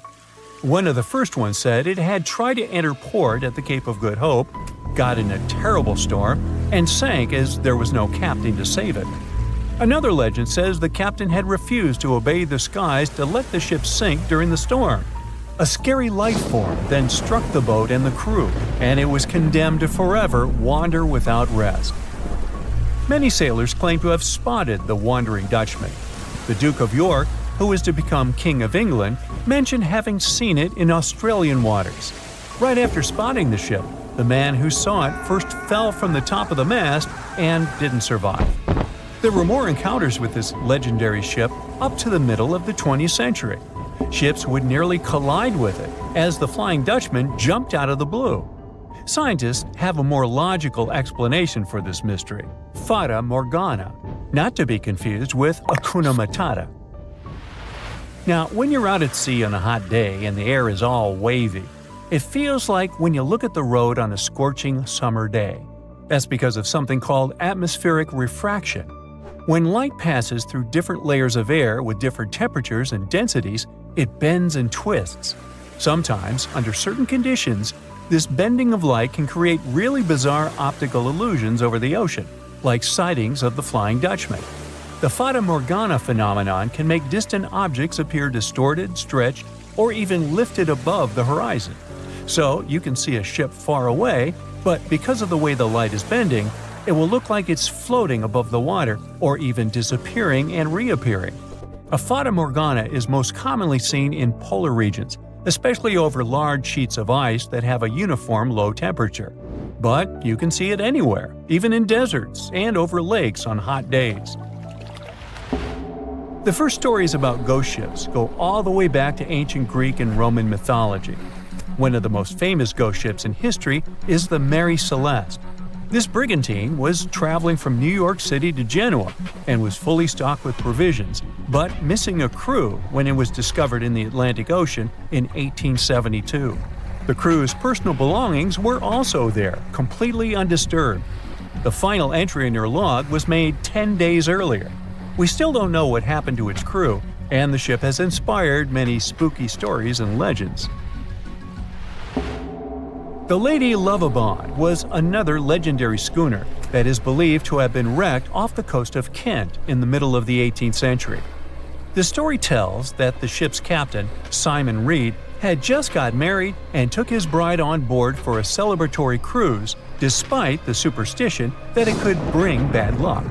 They were on their way to Portugal when the first mate, who is also in love with the captain's new wife, went mad because of jealousy, attacked another crew member, and then took over the wheel and steered the ship straight into the dreaded Goodwin Sands. No one aboard survived, and the schooner is said to reappear as a ghost vessel every 50 years. In present times, many vessels become abandoned and turned into ghost ships intentionally. There are thousands of them floating in U.S. rivers, lakes, channels, and coastal waters. Some people lose their boats in storms and other extreme weather. Others have to abandon their boats because maintaining them can cost 10% of the boat's price. Plus, docking a vessel can add up to several $1,000s every year. Most boats have been made of fiberglass, so an owner can't just recycle them as scrap metal. So, once they want to get rid of it, they often tie it to a dock and sneak away, or leave it floating far away from the shore, or just try to sink it. When ghost ships sink in shallow waters, they can cause damage to coral reefs, mangroves, marshlands, oyster habitats, and wetlands. Plus, they can collide with unsuspecting regular ships and cause real trouble. So, don't do that. Enough said. April 1912 marked one of the most terrible tragedies in the history of the world. The most unsinkable vessel, the pinnacle of engineering at that time, the huge Titanic, sank. On that dark, moonless night, the ship had many chances to save its passengers. There was another ship just a few miles away that could have saved the Titanic, but it didn't. It wasn't a phantom ship, and it's not some legend or a theory. This is a documented reality. There are records and witnesses' statements confirming this. But why didn't this ship help? Let's find out what happened that night by looking at these events from 3 different points of view. Let's start with the Titanic version. 11:30 p.m. The moon hides behind black clouds. Visibility is bad. Everything is calm on the Titanic. Under the captain's guidance, the communications operator stays in touch with the mainland through the radio. At this moment, some stranger breaks into the frequency, interrupting the operator's communication. It's unclear what this strange man wants and what he's talking about. The operator doesn't try to figure it out. He shouts at the guy, demanding him to disconnect. The connection is interrupted. At 11:40 p.m., the Titanic crashes into an iceberg. The ice breaks the hull. Water begins to flood the lower decks. Nobody is panicking yet. 20 minutes later, at midnight, the ship's crew sends a distress signal through the radio frequency. Few people understand how bad the situation really is. After 20 minutes, at 12:20 a.m., they start lowering lifeboats with passengers. At 12:25 a.m., they receive a response to the distress signal. This is RMS Carpathia. Their captain reports they're already sailing at maximum speed towards the Titanic. But the problem is that the crash site is 58 miles away. This means Carpathia will only be here in 4 hours. At 12:45 a.m., the sinking ship's crew release rockets into the air. These flares are one of the main reasons for the terrible fate of many passengers, but more on that later. 90 minutes later, the Titanic's deck breaks and the ship dives underwater. At 4:10 a.m., the Carpathia finally arrives at the shipwreck location. The crew members make heroic efforts to save all the people. They take 705 survivors on board. At this moment, another ship appears. It's SS Californian. The Carpathia sails towards the New York coast with all the people. The Californian floats in search of passengers and finds nothing but wreckage. The ship was only a few miles away while the Titanic sank into the icy water. The Californian could have saved these people, but did nothing. Its captain, Stanley Lord, made one of the most terrible acts that a sailor can allow. He didn't help a sinking ship. When the world found out about all this, they detested Captain Lord. They couldn't bring charges against him, and the trial didn't punish him. But his career was ruined entirely, as no other ship company would hire him. Despite this, he never confessed he had been guilty. Before he passed away, the captain said it hadn't been his fault. If this was true, then what happened there? This brings us to the Californian version. It's the night of April 14th. The Californian is sailing in the cold waters of the North Atlantic. The ship gets into a section with a lot of icebergs. At 10:10 p.m., Captain Lord stops the ship. It's too dangerous to move around this area, as they can damage the hull. At 11 p.m., the ship starts drifting. It's impossible to move in such conditions with such poor visibility. The captain knows that the Titanic is coming here, so he orders the radio operator to warn the ship about the danger. Radio operator Evans turns on the receiver and tries to contact the Titanic. He spends about 30 minutes on it. The connection is finally established. At this moment, the Titanic radio operator is speaking with the mainland. Evans interrupts this conversation and tries to warn the ship about icebergs. The operator doesn't understand Evans' words. He's annoyed because Evans broke into the channel so brazenly. He shouts at Evans and cuts the connection. Tired, Evans turns off the receiver and informs his superiors about the incident. It's still a mystery how the captain reacted to this news. He probably thought the Titanic knew about the danger. He lets Evans go to bed. If Evans hadn't turned off the radio and waited 1 hour, he would have heard a distress signal from the Titanic. But you shouldn't blame him. At this point, he has no official reason to stay at the transmitter. Evans is too exhausted and can't fight drowsiness. So, Evans goes to bed. The Titanic begins to sink. Its captain sends a distress signal. The operator on board the Carpathia catches it, but the Californian doesn't, since the receiver is turned off. Captain Lord can't sleep. He feels that something is wrong. Meanwhile, the Titanic is rapidly sinking under the water. The captain gives the order to launch rockets into the air. And here is where one of the critical mistakes takes place. They release warning lights, but they are not red. The crew forgot to take red rockets on board for some reason, so they lit up the sky with a bright white light. If you need to send a distress signal, you need to release red lights. Captain Lord sees these lights, but doesn't perceive them as a cry for help. It can't be that there are no standard red rockets on such a massive ship as the Titanic. But, unfortunately, it can. Captain Lord thinks the Titanic is sailing away. Perhaps there is some unknown reason behind those white lights, but he doesn't really know. So, Captain Lord has no idea that the Titanic is sinking. He still decides to contact the ship, but this time, not through radio communication. Captain Lord doesn't wake up the radio operator and sends a signal to the Titanic through a signal lamp. It's important to understand that many old-school captains didn't take radio communication seriously. They didn't understand the value of this technology. That's why Captain Lord doesn't wake up Evans. He sends light signals, but the Titanic doesn't respond. Many survivors later mentioned seeing the flashing lights of the Californian, but there was nothing they could have done. The ship's crew doesn't hear their cries for help. At 2:20 a.m., the Titanic completely goes underwater.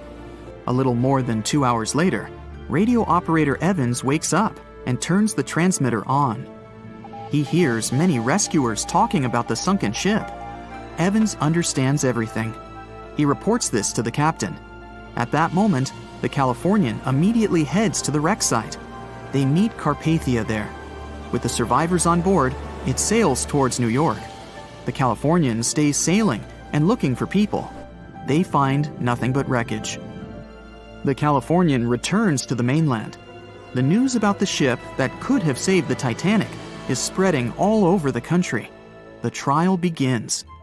Captain Stanley Lord and the crew tell their version. They say their ship had been standing still. Many people don't believe them, and some of the surviving passengers claim to have seen the Californian sailing by. Still, the judge declares them innocent. 1962. Captain Stanley Lord is a very old man. He calls a notary to confess something. The captain makes his last remark about this case. He swears he's not guilty.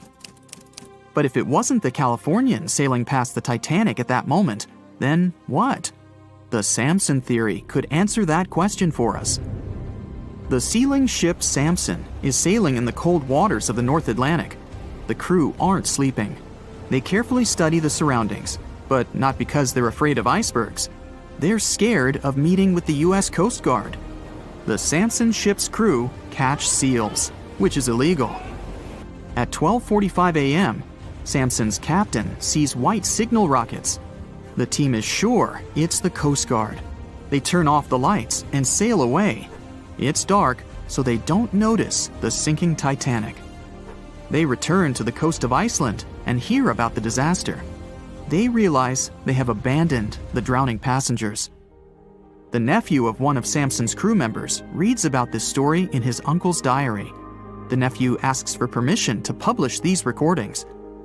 All the people realize that Captain Lord wasn't guilty, but unfortunately, he didn't live to see this moment. Actually, it's still unknown who is guilty in this story. 2 ships were nearby the Titanic. Their captains were adequate people. They would have helped save all the passengers. Their fault was that they couldn't understand what the Titanic wanted on that dark night. Someone forgot to put red flares in the box. This small but fatal detail was one of the leading causes of the tragedy. It's 2018. You get up early in the morning to go ashore and catch some fish. You come to the spot you were yesterday, throw the hook into the sea, and wait. The float is twitching. You've caught some fish, but hey, hello? Why aren't you doing anything? Right now, you don't care about the fish. You're looking at something in the distance. You open your mouth in surprise since you see a huge ship stuck on a shoal. It wasn't here yesterday, so it got here at night. Okay, it'll probably sail away sooner or later. You fish for a few more hours. During this time, you observe the ship and notice no movement there. Is it empty? Boats and the Coastal Service are sailing from the shore to the vessel. You decide to check it out too. You get in your old boat and go there. The mist descends to the water, making the ship look creepy. The colossal vessel is rusty and empty. But where is the whole crew? And how did it get there? The Coast Guard comes on board. They search the hold, the cabins, and the upper deck. There's someone's stuff, some remnants of food supplies, notebooks, and clothes. Everything suggests the crew has disappeared for some reason. Fishers who noticed the vessel first didn't see anyone coming down from the board. No radio signals were sent to the port, and no one reported about the ship. It appeared here from nowhere. The only chance to get any information is to look at the number and name of the vessel. This is Sam Ratulangi, PB 1600. The Coast Guard checks the information, studies the data of all the country ships, and no way. One company built the boat in 2001 in Indonesia. People used it to transport heavy loads across the seas around Asia. The ship had been properly operating for 8 years. People were delivering industrial goods to different points in the region, but something went wrong.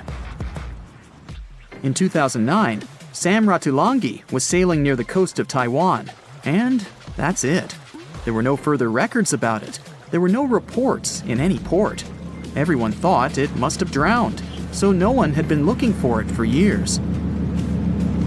And then, 9 years later, it appears here, big and rusty, off the coast of Myanmar, without sailors, without fuel. An investigation starts. City services are trying to find out the names of all the sailors working on the ship and find clues that would lead to solving this mystery. They also hope the ship owner will appear soon. They find 2 tow ropes on board. This means that some other ship towed Samratulangi to this place. Then they identify and find 13 crew members. These people say they wanted to reach the factory in Bangladesh to repair Samratulangi. Another vessel helped tow the ship, but then 2 cables tore off, and a storm began. No one wanted to stay on board during such weather, so the crew members left it. No one knows what the ship has been doing for the last 9 years, and how it was possible without people on board. And here's another, much more mysterious ship story. On February 16, 2020, locals found a large cargo ship stuck on a rocky shore off the coast of an Irish village. The boat looked rusty, with holes in the hull and rotten parts. People hadn't seen this vessel the day before, so it appeared there at night. The last time people saw the Alta cargo ship was a few months earlier, thousands of miles off the coast of Ireland. That day, the Alta was sailing in the waters of the Atlantic Ocean. Another ship, the MS Protector, noticed it. MS Protector crew members tried to contact the ship, but received no response.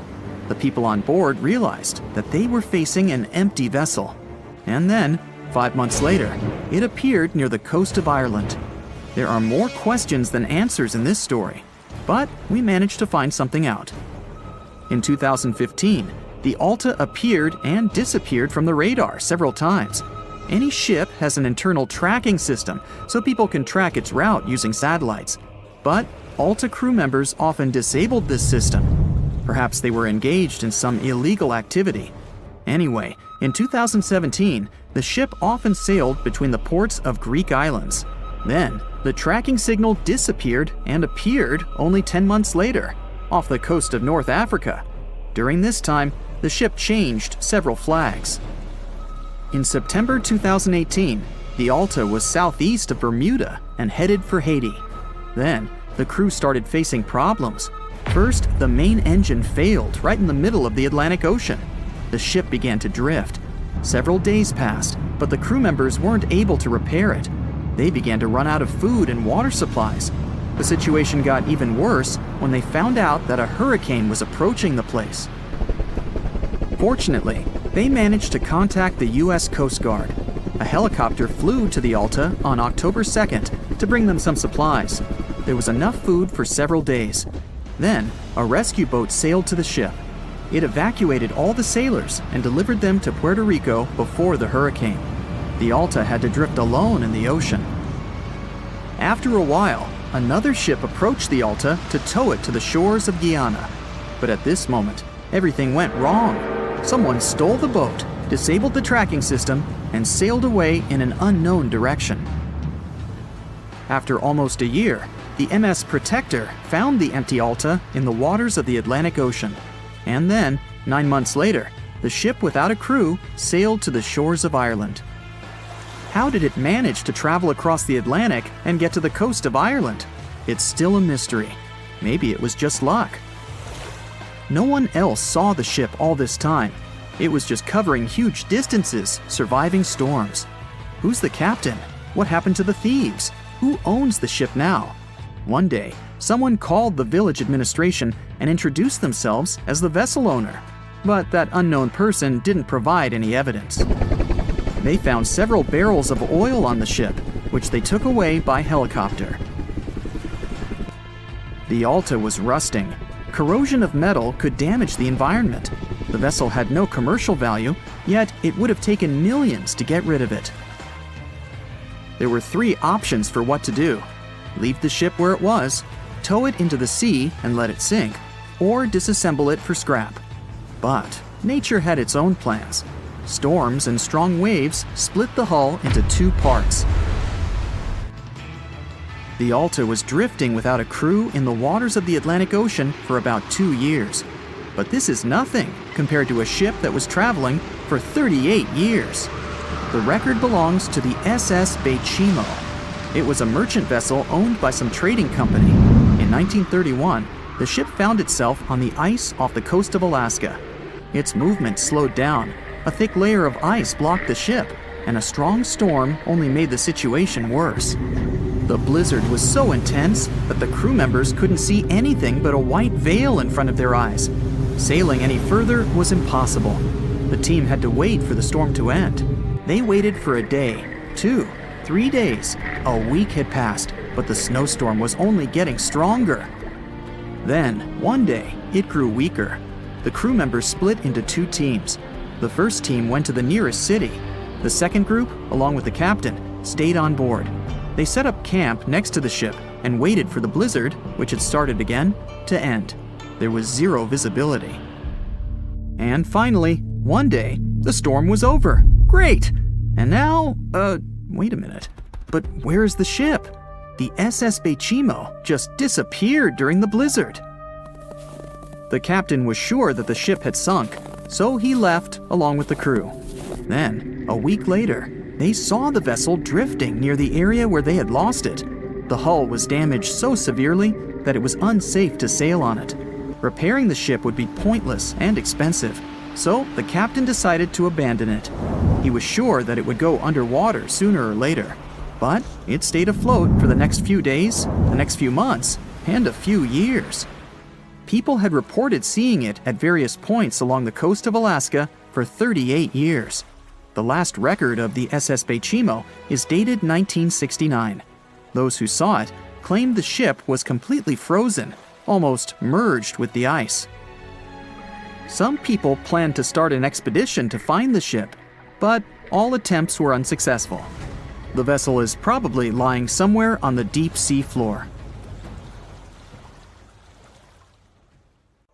It's one of the most intriguing locations in the world. Covered in darkness and miles underwater, this extreme environment is home to some unusual creatures and phenomena. It's called the Mariana Trench, and it's the deepest oceanic trench on Earth. No wonder it's been so difficult to explore. Because of the risky conditions, people aren't able to explore this location without proper equipment. But what would happen if we threw a steel ball down there? Let's start with some basics. How did they first discover this enormously deep hole in the ocean? HMS Challenger identified it back in 1875. The ship had some pretty fancy sounding equipment for its time, but it wasn't nearly good enough to be able to fully explore the trench. Some decades later, in 1951, another ship, the HMS Challenger II, came back to the location better equipped. The vessel featured an echo sounder and was able to take accurate measurements of what seemed to be the deepest point on the surface of our planet. If you were to look at it in 2D, you'd see the trench measures 1,500 miles in length and 43 miles in width on average. It also looks sort of like a crescent-shaped scar when you observe it from above. Nothing out of the ordinary so far, right?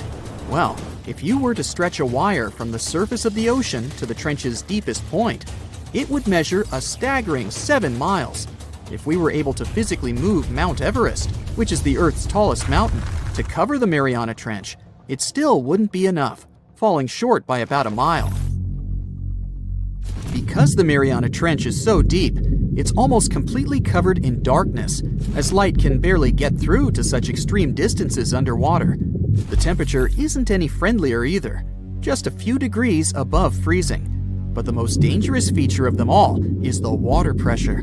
Right at the deepest point of the trench, the amount of pressure is about 1,000 times higher than the standard atmospheric pressure.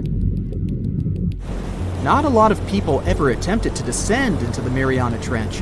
In fact, the first organized attempt took place more than 60 years ago. It was done by Jacques Piccard and Don Walsh in a submersible.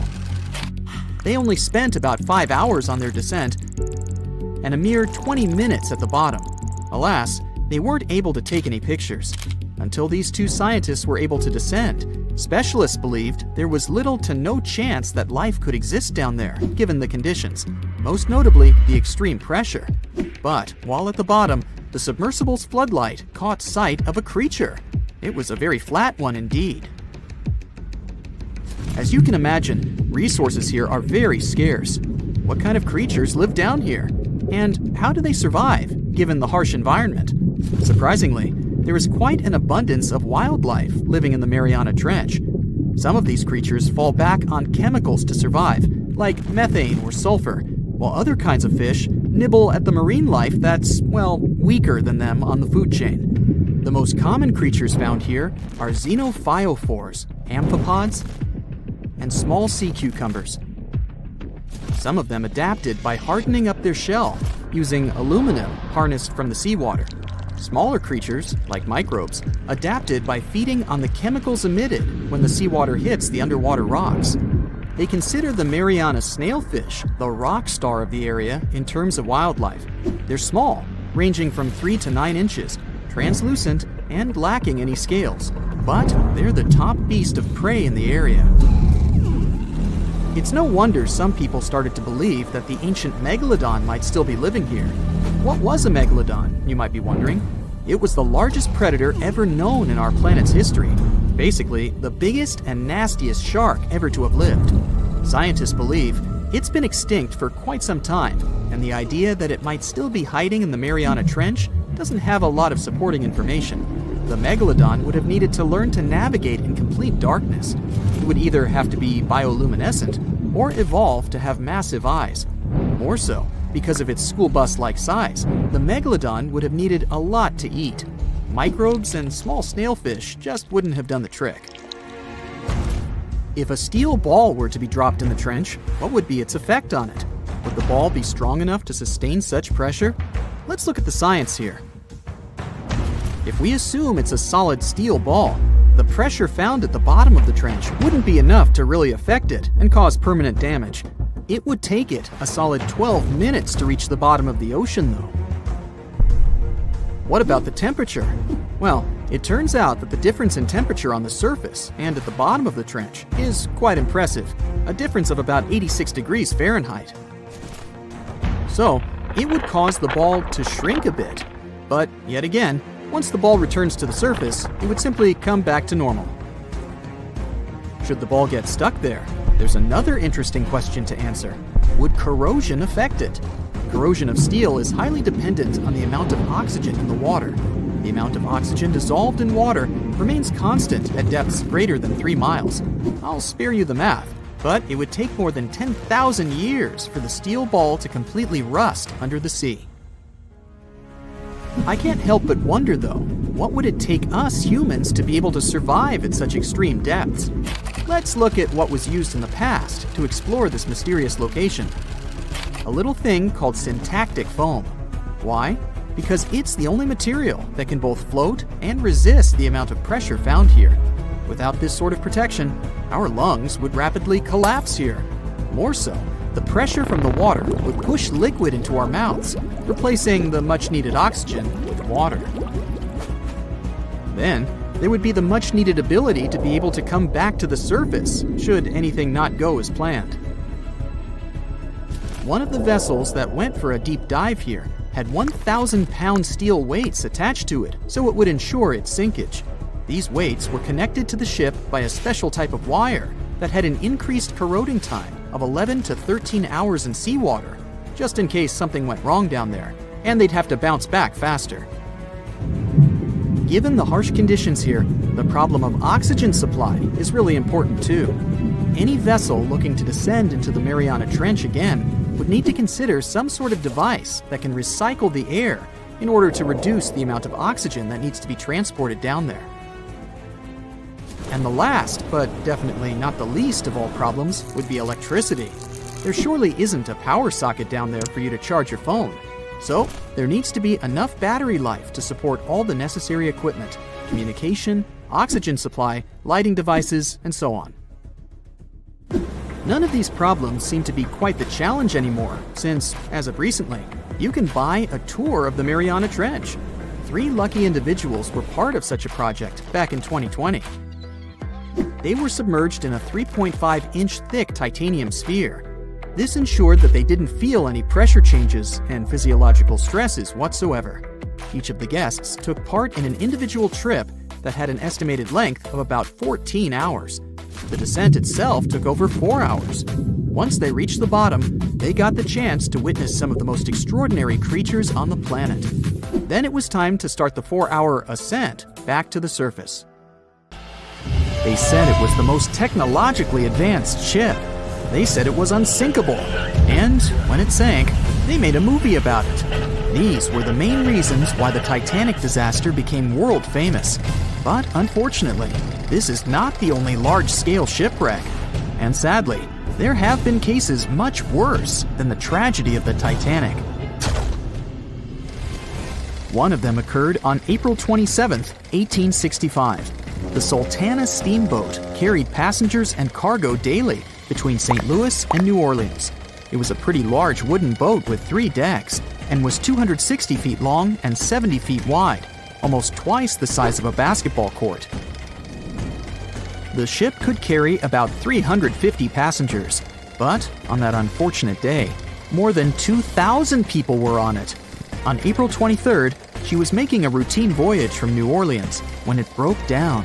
Something was wrong with the boiler, so the vessel docked in Vicksburg for repairs. At the port, the ship's captain, James Cass Mason, found out about an excellent opportunity to earn a lot of money. All he needed to do was to transfer a large group of former prisoners to the north. The captain agreed to do it, but the problem was that the boiler required a lot of time to repair. Mason was afraid that his competitors would take the job, so he decided to sail despite the malfunction the ship had. He patched up the holes in the boiler instead of a big repair and invited all the ex-prisoners on board. So, there was a broken boiler, an excess number of passengers, a lack of lifeboats, and not the best river conditions. Also, the captain refused to send the ex-prisoners to the hold, so they were all with ordinary passengers. There were strong chances for a shipwreck, but the greedy desire to earn more money was stronger. The Sultana went on a voyage and sailed up the river for 2 days. At this time, one of the biggest Mississippi floods in history began. The river overflowed its shores because of the flood, with the water level rising several feet. All the trees on the shore disappeared, and only the tops were sticking out of the water. The ship sailed opposite this powerful current, making the boiler work too hard.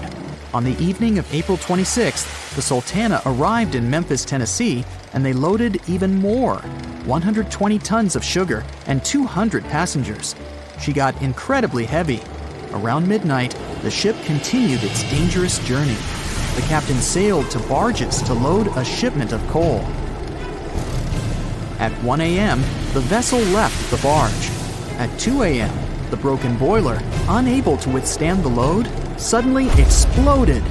The Sultana was just 7 miles north of Memphis. Few people survived that day. The problem was that passengers trying to escape from the fire jumped into a cold river with a strong current. The Sultana disaster is considered the most tragic shipwreck in the history of the United States. The exact number of those who didn't survive is still unknown. According to various sources, this number was from 961 to 1,800 people. Don't be surprised that almost no one knows this story. There were many more survivors in the Titanic tragedy, and everybody heard about it. But the Sultana sank during one high-profile event. 12 days before the shipwreck, the country lost Abraham Lincoln. People hadn't yet recovered from this news, so no one paid much attention to the tragedy of the Sultana. Many catastrophes happened quite recently by historical standards. One of them occurred in 2002. The ferry La Jula was a Senegalese vessel. The ferry sailed twice a week, mainly along the coast of Dakar, carrying passengers who traded mango and palm oil. It made daily voyages and never faced severe problems thanks to modern rescue equipment and good repair service. But one day, the ship's crew discovered a malfunction and sent the boat to port. For almost a year, La Jula was in a non-working condition, awaiting repairs. But it didn't get high-quality service. After poor maintenance, the ferry set off on its last voyage. On September 26, 2002, La Jula sailed between southern Senegal and Dakar, and at 11 p.m. headed toward Gambia, where a strong storm began. The wind raised high waves, but this wasn't critical for the large passenger ship unless the number of people on board didn't exceed the established norm. La Jula was supposed to carry about 500 passengers, but had many more people that day. Too many passengers, poor repairs, and a strong storm caused severe problems for the ship. But the main factor in the shipwreck was that Lajula was only built for sailing in coastal waters, but that day it sailed far from the shore. Big waves started rocking the boat, and at some point, it just turned upside down. The ship's deck went underwater, and its lower part stuck above the surface like an iceberg. All the passengers sitting in cabins fell on the ceiling and lost their orientation in space. There were no holes or damage in the ship's hull, and water flooded the lower decks for a long time. The vessel stood in a twisted position for several hours. Then, the boat began to sink when the water seeped through the deck and hold. The ocean was warm, but no one came to save the passengers. People had to wait almost 4 days to be rescued. Unfortunately, only a few managed to survive. The Philippines is a very dangerous area for ships. This place consists of several thousand islands and a vast area with shallow water. Ships can run aground and damage the hull with reefs and pitfalls. On September 20th, 1987, one of the most terrible disasters in navigation history occurred there. A Philippine passenger ferry called Dona Paz left one of the islands and sailed toward Manila. The sun was shining, the ocean was calm, and the visibility was good. But for some reason, the crew members didn't notice how the tanker Vector was approaching them. The two ships collided at low speed. The collision wasn't strong, but the problem was that the Vector had tons of oil on board, and the Dona Paz crashed into the cargo hold where that oil was stored. So it spilled all over the ocean, and then a spark slipped through. Not only did the two ships catch fire, but also filled with water.